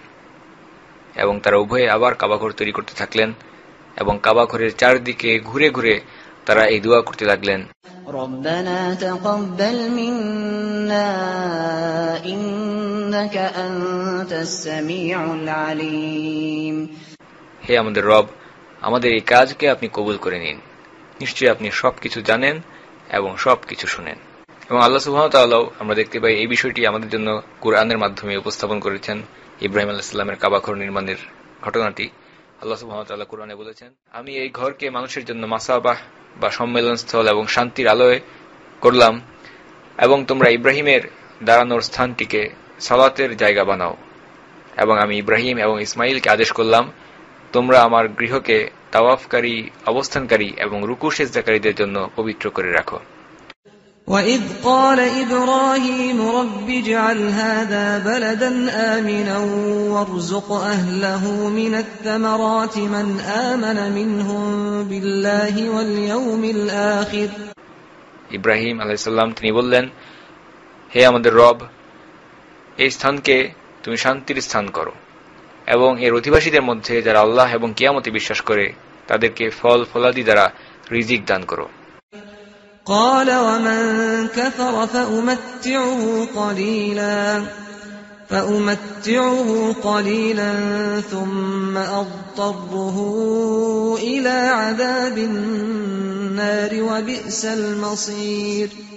আল্লাহ সুবহানাহু ওয়া তাআলা বললেন, যারা অবিশ্বাস করে আমি তাদেরকেও কিছুদিন ফায়দা ভোগ করার সুযোগ দেব, অতঃপর তাদেরকে বল প্রয়োগ করে জাহান্নামের আযাবে ঠেলে দেব, সেটাই হচ্ছে নিকৃষ্ট বাসস্থান। وَإِذْ يَرْفَعُ إِبْرَاهِيمُ الْقَوَاعِدَ مِنَ الْبَيْتِ وَإِسْمَاعِيلُ رَبَّنَا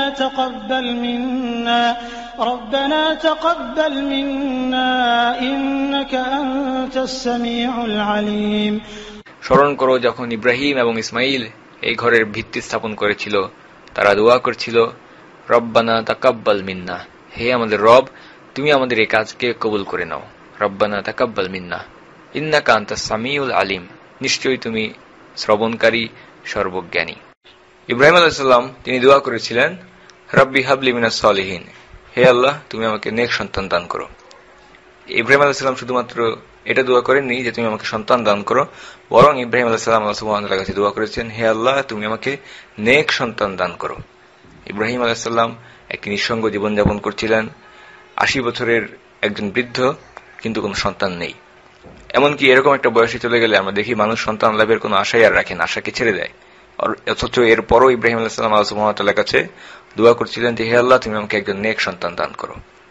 আল্লাহ সুবহানাহু ওয়া তাআলা তার এই দোয়াকে কবুল করলেন এবং জানিয়ে দিলেন সুসংবাদ, বিশারা জানিয়ে দিলেন। আল্লাহ সুবহানাহু ওয়া তাআলা বললেন, ফাবাশশারনাহু বিগুলামিন হালিম, আমরা তাকে সুসংবাদ দিলাম এমন এক সন্তানের যে হচ্ছে হালিম, গোলাম হালিম। হালিম এই শব্দের অর্থ নম্র, ভদ্র এবং সহনশীল। ইসমাইল আলাইহিস সালামের আখলাক ছিল এরকম। ছোটবেলা থেকে ইসমাইল আলাইহিস সালাম তিনি তার পিতা ইব্রাহিম আলাইহিস সালামের কাছ থেকে দূরে আলাদা মক্কায় বেড়ে উঠছিলেন। ধীরে ধীরে সেখানেই তিনি বড় হতে লাগলেন। অবশেষে যখন তিনি এমন একটা বয়সে পৌঁছে গেলেন যখন তিনি তার পিতার সাথে হাঁটতে পারেন, চলাফেরা করতে পারেন, অর্থাৎ এমন একটা বয়স যখন তিনি নিজেই নিজের ভালো মন্দ বুঝতে পারেন, দায়িত্ব নিতে পারেন, যে বয়সের কথা আল্লাহ সুবহানাহু ওয়া তাআলা কুরআনে উল্লেখ করেছেন। আল্লাহ সুবহানাহু ওয়া তাআলা বলছেন, فلما بلغ معه السعي قال يا بني إني أرى في المنام أني أذبحك, যখন তার সন্তান তার সাথে চলাফেরা করার উপযুক্ত হলো, অর্থাৎ ইসমাইল আলাইহিস সালাম বড় হয়েছেন, বেড়ে উঠেছেন এবং নিজের দায়িত্ব নেওয়া শুরু করেছেন। সুবহানাল্লাহ, সন্তান যখন কিছুটা বড় হতে থাকে, শিশু অবস্থার থেকে যখন কিছুটা বড় হয়, চলাফেরা করতে থাকে, পিতামাতার সন্তানের প্রতি ভালোবাসাটা আরো বৃদ্ধি পায়। এমনকি পিতামাতা সেই সন্তানকে ঘিরে অনেক স্বপ্ন দেখতে শুরু করে। সন্তানকে ঘিরে পিতামাতা তাদের নিজেদের জীবনের ভবিষ্যৎ প্রতিচ্ছবি দেখা শুরু করে। এরকম একটা বয়সে ইসমাইল আলাইহিস সালাম চলে গেলেন যখন তার পিতার সাথে চলাফেরা করার মতো উপযুক্ত হলেন। সেই সময়ে আল্লাহ সুবহানাহু ওয়া তাআলা ইব্রাহিম আলাইহিস সালামের উপর আরেকটি কঠিন পরীক্ষা ধার্য করলেন। ইব্রাহিম আলাইহিস সালাম তিনি স্বপ্ন দেখলেন, এবং আমরা জানি নবীদের স্বপ্ন হচ্ছে সত্য, বাস্তব, ওয়াহি। ইব্রাহিম আলাইহিস সালাম তিনি স্বপ্নে দেখলেন তার সন্তান ইসমাইল আলাইহিস সালামকে তিনি জবেহ করছেন, কুরবানি করছেন আল্লাহর জন্য। তার প্রিয় সন্তান 80 বছরের নিঃসঙ্গ জীবনের পর তিনি যে সন্তানকে লাভ করলেন, সেই সন্তানকে তিনি আল্লাহর উদ্দেশ্যে কুরবানি করছেন। অত্যন্ত কঠিন একটা পরীক্ষা। ইব্রাহিম আলাইহিস সালাম তিনি চাইলে সরাসরি এই আদেশকে বাস্তবায়িত করতে পারতেন। ঘুমের মধ্যে ইসমাইল আলাইহিস সালামকে কুরবানি করে দিতে পারতেন, ছুরি চালিয়ে দিতে পারতেন, অথবা জোর করতে পারতেন। কিছু না বলে সরাসরি ইসমাইল আলাইহিস সালামকে, শিশু সন্তান, তাকে কুরবানি করে দিতে পারতেন। কিন্তু ইব্রাহিম আলাইহিস সালাম এমনটা করেননি। তিনি একজন পিতা সন্তানের প্রতি তার ভালোবাসা রয়েছে, এবং একই সাথে ইব্রাহিম আলাইহিস সালাম তিনি জানেন তার এই সন্তান হচ্ছে নম্র, ভদ্র এবং সহনশীল, গোলাম হালিম। সেই সন্তানের উপর, যদিও বা শিশু সন্তান, এরপরও ইব্রাহিম আলাইহিস সালাম ইসমাইল আলাইহিস সালামের সাথে এই বিষয়টি নিয়ে আলাপ করলেন, কথা বললেন। ইব্রাহিম আলাইহিস সালাম তার সন্তানকে শিশু হিসেবে মূল্যায়ন করেননি, বরং একজন পরিণত মানুষকে যেভাবে তার ইচ্ছা অনিচ্ছাকে প্রাধান্য দেওয়া হয়, ঠিক সেভাবে ইব্রাহিম আলাইহিস সালাম ইসমাইল আলাইহিস সালামকে মূল্যায়ন করলেন। ইব্রাহিম আলাইহিস সালাম তার সন্তানকে বললেন, لما بلغ معه السعي قال يا بني إني أرى في المنام أني أذبحك فانظر ماذا ترى, হে ইসমাইল, আমি তো স্বপ্নে দেখলাম তোমাকে কুরবানি করতে, এখন তোমার কি ইচ্ছা, তোমার কি মনে হয়, তোমার কি অভিমত? ইসমাইল আলাইহিস সালাম তিনি যে উত্তর দিয়েছিলেন, তিনি যে জবাব দিয়েছিলেন, সুবহানাল্লাহ, এর মাধ্যমে ইসমাইল আলাইহিস সালামের মানসিকতাটি আমাদের সামনে অসাধারণভাবে ফুটে উঠেছে। এবং পিতামাতার ইচ্ছার প্রতি সন্তানের মানসিকতা কেমন হওয়া উচিত, এটাও আমরা শিখতে পাই ইসমাইল আলাইহিস সালামের উত্তর থেকে। বর্তমান সমাজ ব্যবস্থায় আমরা দেখতে পাই সন্তানরা পিতামাতার প্রতি কোনো দায়িত্ব, কর্তব্য পালন করাকে কিছু মনেই করে না। পিতামাতার প্রতি কোনো দায়িত্ব কিংবা কর্তব্য তারা পালন করে না, পিতামাতাকে কোনো অধিকারও দেওয়া হয় না। বর্তমানে এই মানবরচিত আইনের অধীনে যে সমাজ, যে রাষ্ট্র চলছে, সেখানে সব ধরনের মানুষদেরকে অধিকার দেওয়া হয়, এমনকি বিকৃত রুচির মানুষদেরকেও বিভিন্ন রকম রাষ্ট্রীয় সামাজিক অধিকার দেওয়া হয়, সংখ্যালঘুদেরকে বিভিন্ন রকম অধিকার দেওয়া হয়। কিন্তু একমাত্র অধিকার বঞ্চিত মানুষ হচ্ছে পিতামাতা। আইনগতভাবে আপনার সন্তান যখন 18 বছরের বেশি হয়ে যাবে, তখন আইনগতভাবে আপনি সন্তানের উপরে কোনো কিছু দাবি করতে পারবেন না। তারা তথাকথিত ব্যক্তি স্বাধীনতার নামে পিতামাতার কাছ থেকে সন্তানকে বিচ্ছিন্ন করে ফেলে। এই সমাজে সব ধরনের মানুষের অধিকার আছে, কিন্তু পিতামাতা সন্তানের কাছ থেকে আইনগতভাবে কোনো অধিকার পায় না, অধিকার বঞ্চিত হয়। ইসমাইল আলাইহিস সালাম পিতার ইচ্ছাকে জানার পর তিনি বললেন, قال يا أبت افعل ما تؤمر ستجدني إن شاء الله من الصابرين। হে আমার পিতা, আপনাকে যে আদেশ করা হয়েছে আপনি সেই আদেশকে বাস্তবায়িত করুন এবং অবিলম্বে সেই আদেশকে আপনি কার্যকর করুন। আপনাকে যে আদেশ করা হয়েছে আপনি সেটাকে কার্যকর করুন, ইনশাআল্লাহ আল্লাহ চাহেন তো আপনি আমাকে সবরকারীদের মধ্যেই পাবেন। একজন মানুষের সবচেয়ে প্রিয় বস্তু সেটা হচ্ছে তার নিজের জীবন। ইসমাইল আলাইহিস সালাম তার নিজের জীবনকে বিলিয়ে দিচ্ছেন তার পিতার ইচ্ছাকে বাস্তবায়িত করার জন্য।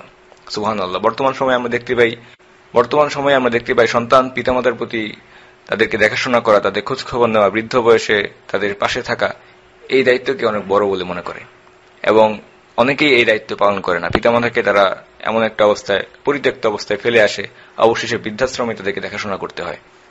আইনগতভাবে সন্তানের বয়স 18 হয়ে গেলে পিতামাতা তাদের কাছ থেকে আর কোনো কিছু দাবি করতে পারে না। এটা মানুষের তৈরি করা একটা আইন এবং এই ত্রুটি, এই দূষণটা মুসলিমদেরকেও স্পর্শ করেছে। কারণ আমরা যে সমাজে বসবাস করি সেই সমাজ থেকে আমরাও প্রভাবিত হই। ইসমাইল আলাইহিস সালাম তার নিজের জীবনকে আল্লাহ এবং তার পিতা ইব্রাহিম আলাইহিস সালামের সন্তুষ্টির জন্য পেশ করছেন।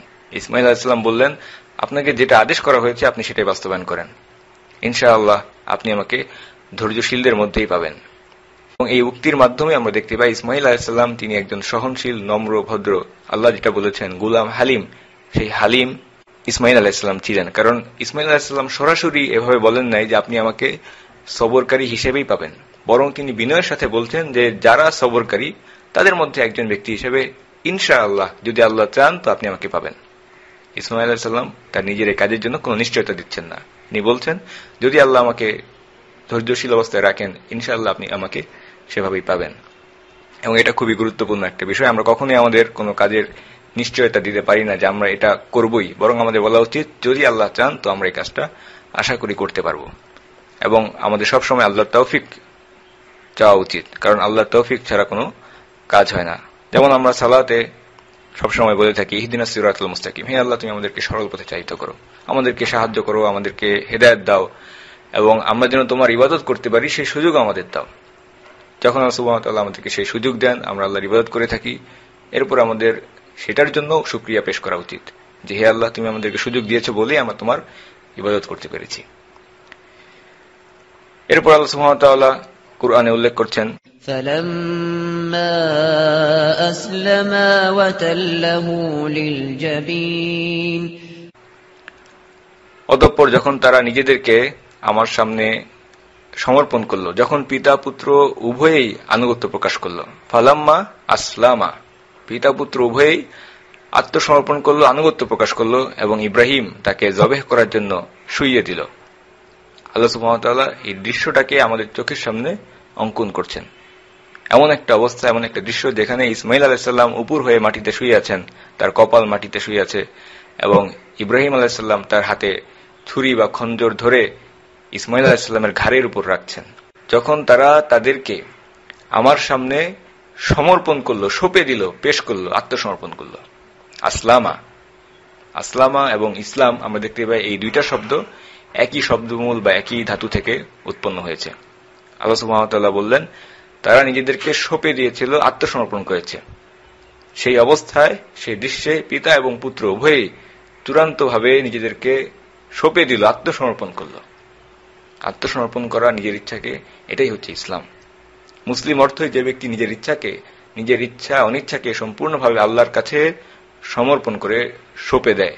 যদিও বা নিজের নফস, নিজের ভালো মন্দ হয়তো ভিন্ন কিছু বলে, কিন্তু এরপরও নিজের ইচ্ছা, নিজের আশার বিরুদ্ধে গিয়ে নিজেকে আল্লাহর কাছে সঁপে দেওয়া, এটাই হচ্ছে ইসলাম। ইব্রাহিম আলাইহিস সালাম এবং ইসমাইল আলাইহিস সালাম এই কাজটি করেছিলেন, এটা একটা ইবাদতের অংশ হিসেবে, ইসলাম হিসেবে। সাধারণভাবে আমরা দেখতে পাই কোনো সন্তানই চায় না যে তার নিজের জীবনটা এভাবে কেড়ে নেওয়া হোক, ঠিক তেমনি ভাবে কোনো পিতাই চায় না যে তার সন্তানকে জবে করা হোক, কিন্তু এরপরও তারা আত্মসমর্পণ করলেন, কারণ এটাই ছিল ইসলাম। সেই সংকটময় কঠিন মুহূর্তে যখন ইব্রাহিম আলাইহিস সালাম হাতে ছুরি ধরে ইসমাইল আলাইহিস সালামের ঘাড়ের উপর রাখলেন এবং ছুরিকে চালাতে শুরু করলেন, আল্লাহ সুবহানাহু ওয়া তাআলা তিনি কি বললেন? আল্লাহ সুবহানাহু ওয়া তাআলা বললেন, وَنَادَيْنَاهُ أَن يَا إِبْرَاهِيمُ قَدْ صَدَّقْتَ الرُّؤْيَا إِنَّا كَذَلِكَ نَجْزِي الْمُحْسِنِينَ। তখন আমি তাকে ডাক দিয়ে বললাম, ইয়া ইব্রাহিম, হে ইব্রাহিম, তুমি তো তোমার স্বপ্নকে বাস্তবে পরিণত করে দেখিয়েছো, তুমি তো স্বপ্নকে সত্যি করে দেখালে, আমি এভাবেই সৎকর্মীদেরকে প্রতিদান দিয়ে থাকি। আল্লাহ সুবহানাহু ওয়া তাআলা বললেন, হে ইব্রাহিম, তুমি তোমার স্বপ্নকে পূরণ করেছো, তোমার স্বপ্ন বাস্তবায়িত হয়েছে, তোমার স্বপ্ন, তোমার কুরবানিকে তুমি বাস্তবে রূপ দিয়েছো। আল্লাহ সুবহানাহু ওয়া তাআলা বললেন, ইন্না হাযা লাহুয়াল বালাউল মুবিন। আর এটা একটা সুস্পষ্ট পরীক্ষা ছিল। এই পরীক্ষা তোমার জন্য ছিল, তোমার পুত্র ইসমাইলের জন্য ছিল, তোমরা উভয়ে এই পরীক্ষায় উত্তীর্ণ হয়েছে। ইব্রাহিম আলাইহিস সালামের মাধ্যমে ইসমাইল আলাইহিস সালামকে কুরবানি করা, এটা সুস্পষ্টভাবে আল্লাহ সুবহানাহু ওয়া তাআলার পক্ষ থেকে তাদের উভয়ের জন্য একটা পরীক্ষা ছিল। তাদের সবচেয়ে প্রিয় বস্তুকে আল্লাহর জন্য উৎসর্গ করা। ইব্রাহিম আলাইহিস সালাম 80 বছরের বয়সে যখন উপনীত হলেন, সেই রকম বয়সে যখন তিনি সন্তান লাভ করলেন, এবং সেই সন্তান আবার যখন চলাফেরা করার মতো বয়সে উপনীত হল, সন্তানের প্রতি তার ভালোবাসাটা আরো গভীর হল, সেই রকম অবস্থায় সন্তানকে আল্লাহর উদ্দেশ্যে কুরবানি করে দেওয়া কত বড় একটা পরীক্ষা ছিল। আল্লাহ সুবহানাহু ওয়া তাআলা এটাই চেয়েছিলেন যে তার সবচেয়ে প্রিয় বস্তুকে তিনি আল্লাহর জন্য কুরবানি করতে পারেন কিনা। ইসমাইল আলাইহিস সালামের রক্ত, মাংস বা জীবন এর কোনো প্রয়োজন আল্লাহ সুবহানাহু ওয়া তাআলার ছিল না। আল্লাহ সুবহানাহু ওয়া তাআলা দেখতে চেয়েছেন তাদের মানসিক অবস্থাকে, তারা কিভাবে নিজেদেরকে আল্লাহর কাছে সমর্পণ করে দেন। আল্লাহ সুবহানাহু ওয়া তাআলা বললেন, আর এটা ছিল একটা সুস্পষ্ট পরীক্ষা, এবং আমি তাকে উদ্ধার করেছি, তাকে মুক্ত করেছি একটা বৃহৎ ত্যাগ স্বীকারের মাধ্যমে। আল্লাহ সুবহানাহু ওয়া তাআলার তরফ থেকে এটা ছিল তাদের জন্য পরীক্ষা, এবং এই পরীক্ষায় আল্লাহ সুবহানাহু ওয়া তাআলা তাদের উভয়কে উত্তীর্ণ করেছেন, তারা উভয়ে পাশ করেছেন। অতঃপর আল্লাহ সুবহানাহু ওয়া তাআলা ইব্রাহিম আলাইহিস সালামকে একটি দুম্বা বা একটি ভেড়া দিয়ে পুরস্কৃত করলেন। এবং এই কাজের পরিণতির দিকে যদি আমরা দেখি, ইব্রাহিম আলাইহিস সালাম যে কাজটি করেছেন, সেই কাজের সম্মান হিসেবে সেই কাজকে ধারাবাহিক করে দিয়ে আল্লাহ সুবহানাহু ওয়া তাআলা তাকে পুরস্কৃত করলেন, সম্মানিত করলেন। এবং ইব্রাহিম আলাইহিস সালামের সুন্নত হিসেবে এখনো পর্যন্ত মুসলিমরা সারা বিশ্বে প্রত্যেক ঈদ উল আজহায় এবং হজের শেষে কুরবানি করেন, এবং এই কুরবানি করাকে আল্লাহ সুবহানাহু ওয়া তাআলা বাধ্যতামূলক করে দিয়েছেন। ইব্রাহিম আলাইহিস সালাম সম্পর্কে আল্লাহ সুবহানাহু ওয়া তাআলা আরো বলছেন, ওয়াতারাকনা আলাইহি ফিল আখিরিন সালামুন আলা ইব্রাহিম। আর তার জন্য তার পরবর্তী প্রজন্মের কাছে আমি সালাম রেখে দিলাম।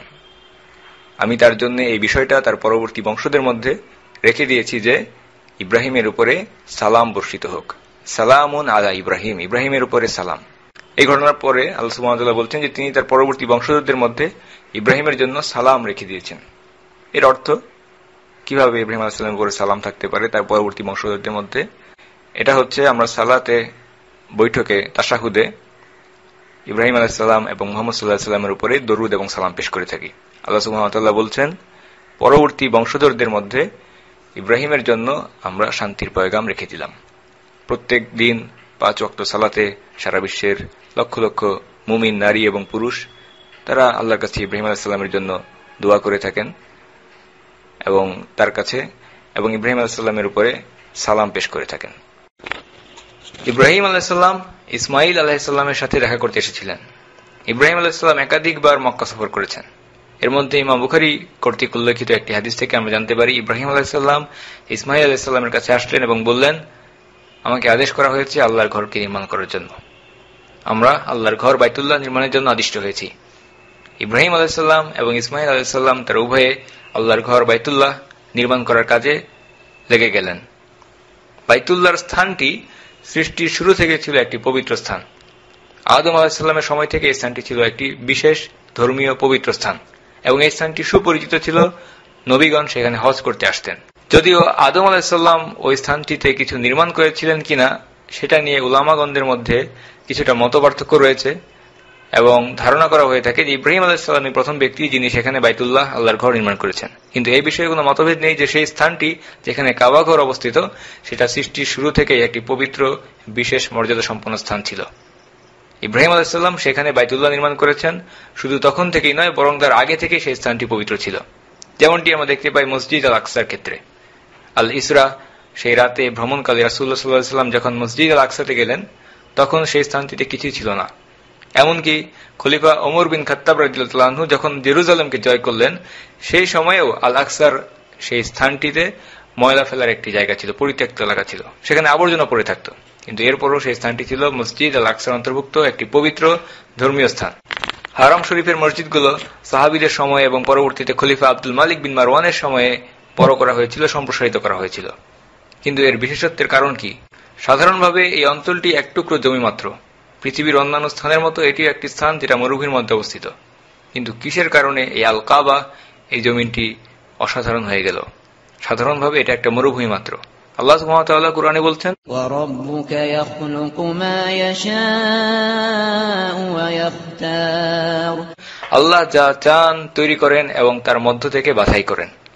আল্লাহ সুবহানাহু ওয়া তাআলা তার সৃষ্টিগুলোর মধ্য থেকে বাছাই করে নেন এবং কাউকে অন্যের উপরে শ্রেষ্ঠত্ব প্রদান করেন। আল্লাহ সুবহানাহু ওয়া তাআলা ভালোকে বাছাই করেন, মন্দকেও বাছাই করেন, এবং ভালো মন্দ উভয়ের মাঝখানে যা আছে সেগুলোকেও আল্লাহ সুবহানাহু ওয়া তাআলা বাছাই করেন। আল্লাহ সুবহানাহু ওয়া তাআলা সপ্তাহের 7টি দিনকে সৃষ্টি করেছেন এবং এর মধ্যে শুক্রবারকে বাকি দিনগুলোর উপরে জুমার দিনকে আল্লাহ সুবহানাহু ওয়া তাআলা শ্রেষ্ঠত্ব প্রদান করেছেন।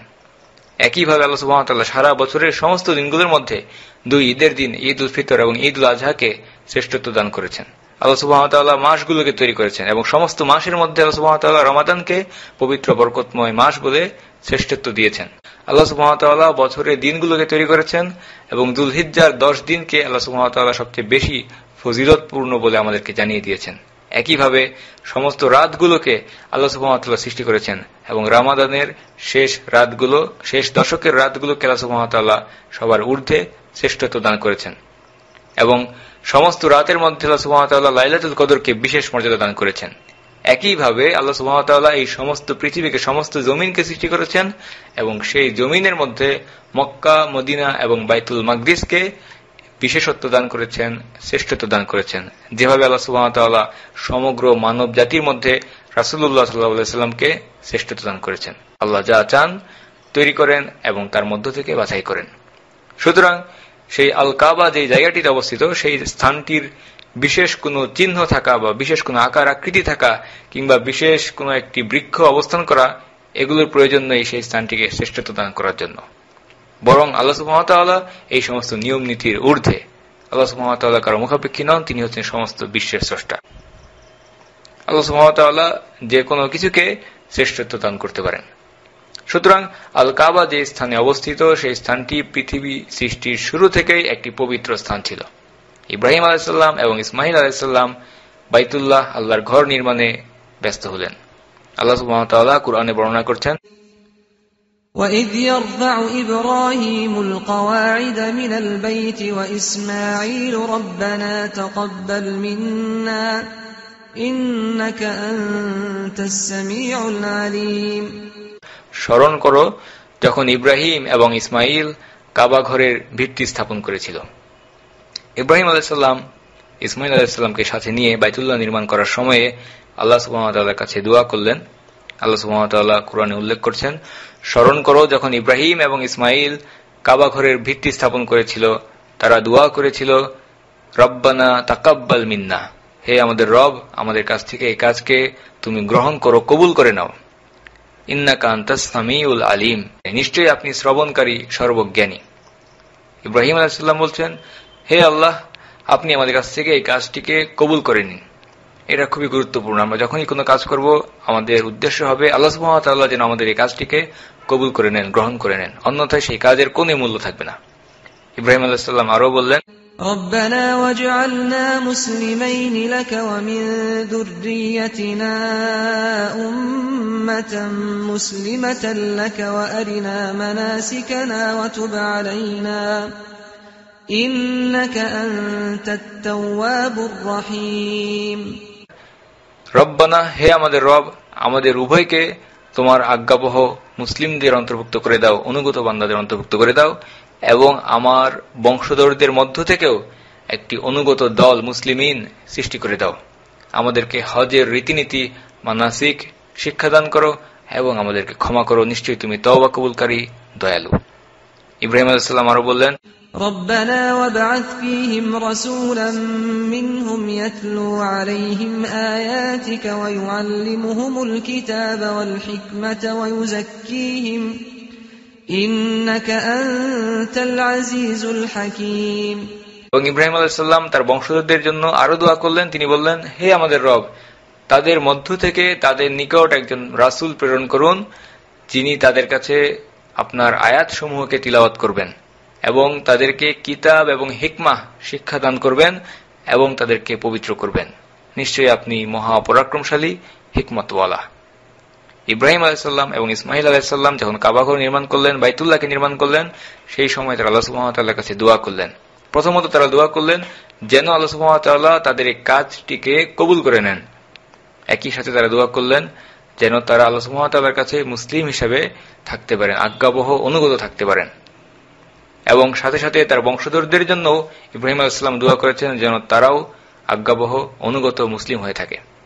একইভাবে ইব্রাহিম আলাইহিস সালাম আরো দোয়া করেছেন তার বংশধরদের মধ্য থেকে একজন নবীকে প্রেরণ করার জন্য। কে ছিলেন সেই নবী? তিনি হচ্ছেন মুহাম্মদ সাল্লাল্লাহু আলাইহি সাল্লাম। আল্লাহ সুবহানাহু ওয়া তাআলা ইব্রাহিম আলাইহিস সালামের দোয়াকে কবুল করেছেন এবং ইব্রাহিম আলাইহিস সালাম যে তিনটি বিষয় চেয়েছিলেন সেই নবীকে দেওয়ার জন্য, আল্লাহ সুবহানাহু ওয়া তাআলা সেই তিনটি বিষয়কেও কবুল করেছেন। তিনি লোকেদের নিকট আপনার আয়াত, আপনার বাণীকে পাঠ করে শোনাবেন, অর্থাৎ কুরআন। ইব্রাহিম আলাইহিস সালাম আরো দোয়া করেছিলেন ইউআল্লিমুহুমুল কিতাবা ওয়াল হিকমাহ, তিনি তাদেরকে কিতাব এবং হিকমা শিক্ষাদান করবেন, জ্ঞান এবং হিকমা শিক্ষা দিবেন। এবং সেই হিকমা কি? সেই হিকমা হচ্ছে আল্লাহ রাসূল সাল্লাল্লাহু আলাইহি ওয়াসাল্লামের সুন্নাত, তার রেখে যাওয়া আদর্শ। ওয়া ইউযাক্কিহিম, তিনি তাদেরকে পবিত্র এবং বিশুদ্ধ করবেন, তাজকিয়া। রাসূলুল্লাহ সাল্লাল্লাহু আলাইহি ওয়াসাল্লাম তিনি আমাদেরকে বিশুদ্ধ করবেন, তাজকিয়া করবেন। রাসূলুল্লাহ সাল্লাল্লাহু আলাইহি ওয়াসাল্লামের পদাঙ্ক অনুসরণ করা, তার জীবনকে আমাদের জীবনে প্রতিষ্ঠিত করা, জীবনীকে অনুসরণ করা, এটা আমাদের জন্য শুদ্ধি অর্জনের পথ, আমাদেরকে নিজেদের কাছ থেকে ত্রুটিমুক্ত বিশুদ্ধ করার পথ। এটা হচ্ছে আল্লাহ রাসূল সাল্লাল্লাহু আলাইহি ওয়াসাল্লামকে অনুসরণ করা। কারণ আপনি যদি রাসূলুল্লাহ সাল্লাল্লাহু আলাইহি ওয়াসাল্লামের জীবনের দিকে, তার দাওয়ার দিকে লক্ষ্য করেন, আপনি দেখতে পারবেন রাসূলুল্লাহ সাল্লাল্লাহু আলাইহি ওয়াসাল্লাম তার দাওয়াতের কাজকে শুরু করেছেন এমন কিছু মানুষদেরকে সাথে নিয়ে যাদের অন্তর ছিল পাথরের মতো কঠোর, কিন্তু শেষ পর্যন্ত আল্লাহ রাসূল সাল্লাল্লাহু আলাইহি ওয়াসাল্লাম সেই মানুষগুলোকে এমনভাবে সংশোধিত করলেন, এমনভাবে তাদেরকে বিশুদ্ধ করলেন, তারা হয়ে গেল পৃথিবীর শুরু থেকে কিয়ামত পর্যন্ত বসবাসকারী সমস্ত জাতির মধ্যে শ্রেষ্ঠ জাতি, সাহাবা রাদিয়াল্লাহু আনহুম। আল্লাহ সুবহানাহু ওয়া তাআলা ইব্রাহিম আলাইহিস সালামের দোয়াকে কবুল করেছেন এবং তার দোয়া কবুল করে তিনি মুহাম্মদ সাল্লাল্লাহু আলাইহি ওয়াসাল্লামকে প্রেরণ করেছেন এবং তার উম্মাহকে সৃষ্টি করেছেন। ইব্রাহিম আলাইহিস সালামের গুণাবলী। আমরা ইব্রাহিম আলাইহিস সালামের আলোচনা শেষ করব তার কিছু গুণাবলীর কথা উল্লেখ করে। ইব্রাহিম আলাইহিস সালাম তিনি ছিলেন উলুল আজম মিনার রাসূল, উলুল আজম এর অন্তর্ভুক্ত। রাসূলদের মধ্যে যারা ৫ জন শ্রেষ্ঠ, তাদের মধ্যে অন্যতম হচ্ছেন ইব্রাহিম আলাইহিস সালাম। সেই ৫ জন হচ্ছেন মুহাম্মদ সাল্লাল্লাহু আলাইহি সাল্লাম, ইব্রাহিম, মূসা, ঈসা এবং নূহ আলাইহিমুস সালাম। ইবনে কাসির রাহিমাহুল্লাহ তিনি বলেছেন রাসূলুল্লাহ সাল্লাল্লাহু আলাইহি সাল্লামের পর দ্বিতীয় শ্রেষ্ঠ ব্যক্তি হচ্ছেন ইব্রাহিম আলাইহিস সালাম। ইব্রাহিম আলাইহিস সালামকে আল্লাহ সুবহানাহু ওয়া তাআলা সমগ্র কুরআনে ৭৩ বার ২৫টি ভিন্ন স্থানে ২৫টি সূরাতে আল্লাহ সুবহানাহু ওয়া তাআলা উল্লেখ করেছেন। ইব্রাহিম আলাইহিস সালাম হচ্ছেন সেই ব্যক্তি যাকে কুরআনে আল্লাহ সুবহানাহু ওয়া তাআলা খলিলুল্লাহ, আল্লাহর বন্ধু বলে সম্বোধন করেছেন। আল্লাহ সুবহানাহু ওয়া তাআলা ইব্রাহিম আলাইহিস সালামকে তার বন্ধু বলে আখ্যায়িত করেছেন। ইব্রাহিম আলাইহিস সালাম আমরা দেখতে পাই তিনি একটি একাকী জীবন অতিক্রম করেছেন। সব সময় হিজরত করেছেন বিশ্বের এক প্রান্ত থেকে আরেক প্রান্তে। কিছুকাল তিনি ইরাকে থেকেছেন, এরপর হারান, বাইতুল মাকদিস, মিশর, এমনকি মক্কাতেও একাধিকবার তিনি ভ্রমণ করেছেন, সফর করেছেন এবং এই সবগুলো সফর বেশ কঠিন পরিস্থিতিতে তাকে করতে হয়েছে। সাথে কোনো মুমিন বিশ্বাসী ছাড়াই তার জন্মভূমি থেকে তাকে চলে যেতে হয়েছে। সাথে ছিল শুধুমাত্র তার ভাতিজা লূত আলাইহিস সালাম। তিনি অনেকগুলো দেশ ভ্রমণ করেছেন, বিভিন্ন দেশ, বিভিন্ন স্থান ভ্রমণ করেছেন, কিন্তু তার সাথে কোনো সাথী বা সহচর অনুগামী কেউ ছিল না। এ কারণেই আল্লাহ সুবহানাহু ওয়া তাআলা ইব্রাহিম আলাইহিস সালামকে বলছেন, আমি তোমার বন্ধু, এই দুনিয়ার কোনো বন্ধুর তোমার প্রয়োজন নেই, আমি তোমার বন্ধু। এছাড়াও আমরা দেখতে পাই আল্লাহ সুবহানাহু ওয়া তাআলা ইব্রাহিম আলাইহিস সালামকে কুরআনে এমন একটি নাম, এমন একটি উপাধি উল্লেখ করেছেন যা সারা দুনিয়ায় আর কাউকে দেওয়া হয়নি। আমরা জানি যখন আল্লাহ সুবহানাহু ওয়া তাআলা মুহাম্মদ সাল্লাল্লাহু আলাইহি ওয়াসাল্লামের কথা উল্লেখ করেছেন, আল্লাহ সুবহানাহু ওয়া তাআলা বলছেন, হে মুহাম্মদ, সবর করো, ধৈর্য ধারণ করো এবং তাদের সাথে থাকো যারা দিনে এবং রাতে আল্লাহকে স্মরণ করে। আল্লাহ সুবহানাহু ওয়া তাআলা এখানে রাসূলুল্লাহ সাল্লাল্লাহু আলাইহি ওয়াসাল্লামকে ঈমানদারদের সাথে থাকার নির্দেশ দিয়েছেন। নূহ আলাইহিস সালামকে যখন তার জাতির লোকেরা এসে বলেছিল, এই সমস্ত দুর্বল লোকেদেরকে ছেড়ে দাও, তাদের সঙ্গ ত্যাগ করো, মুমিনদের সঙ্গ ত্যাগ করো, ছেড়ে দাও। তখন নূহ আলাইহিস সালাম জবাব দিয়েছিলেন, না, এরা হচ্ছে বিশ্বাসী ঈমানদার এবং এরা আমার সাথে আছে এবং আমিও তাদের সাথে রয়েছি, আমি তাদের সাথেই থাকব। প্রত্যেক নবীদের সাথে ঈমানদার ব্যক্তিরা ছিল এবং আল্লাহ সুবহানাহু ওয়া তাআলা তাদেরকেও বলেছেন সেই ঈমানদার ব্যক্তিদের সাথে থাকার জন্য। এর কারণ হচ্ছে একটি ঈমানী পরিবেশ। ঈমানী পরিবেশ এটা খুবই প্রয়োজন। আমাদের চারপাশে একটি ঈমানী পরিবেশ থাকা প্রয়োজন। এটা আমাদের ঈমানকে শক্তিশালী করে। মানুষের জন্য একাকী বসবাস করাটা খুবই কঠিন একটি বিষয়। আমাদের সব সময় এমন সাপোর্ট প্রয়োজন যা আমাদের ঈমানকে শক্তিশালী করবে।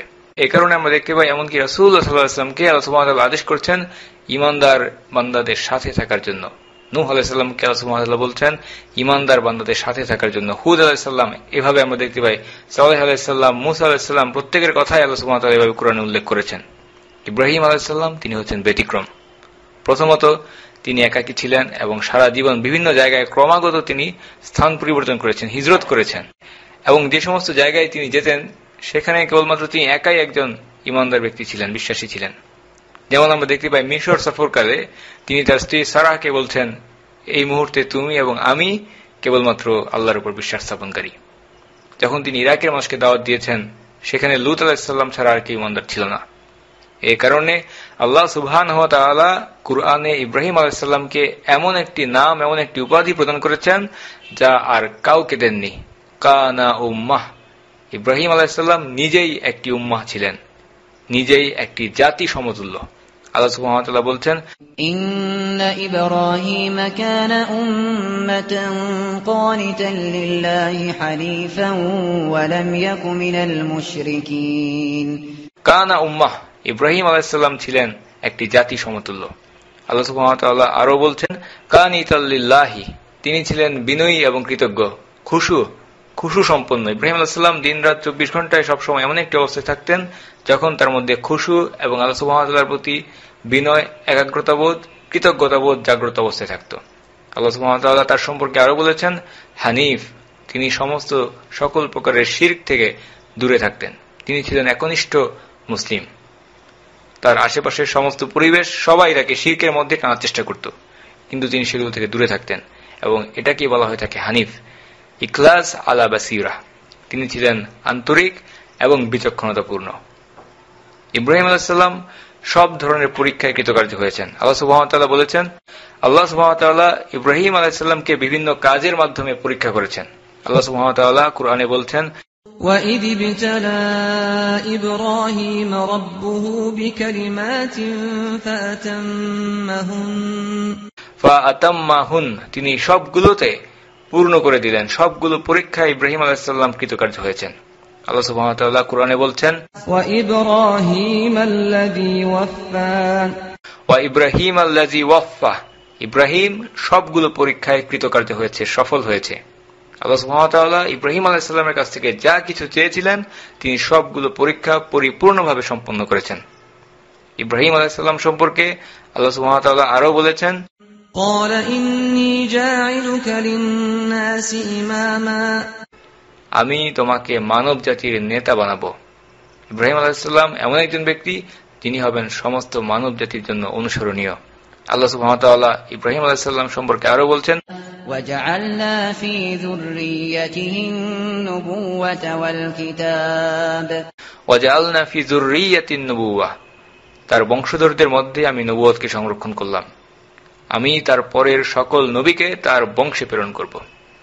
আল্লাহ সুবহানাহু ওয়া তাআলা পরবর্তীতে সমস্ত আম্বিয়া এবং রাসূল যারা ইব্রাহিম আলাইহিস সালামের পরবর্তীতে এসেছেন তারা সকলেই ছিলেন ইব্রাহিম আলাইহিস সালামের বংশধর। এই কারণেই আমরা ইব্রাহিম আলাইহিস সালামকে বলে থাকি তিনি হচ্ছেন আবুল আম্বিয়া, নবীদের পিতা। এটাই ছিল সাইয়েদনা ইব্রাহিম আলাইহিস সালামের আলোচনা। পরবর্তী আলোচনায় আমরা চলে যাব সাইয়েদনা লূত আলাইহিস সালামের।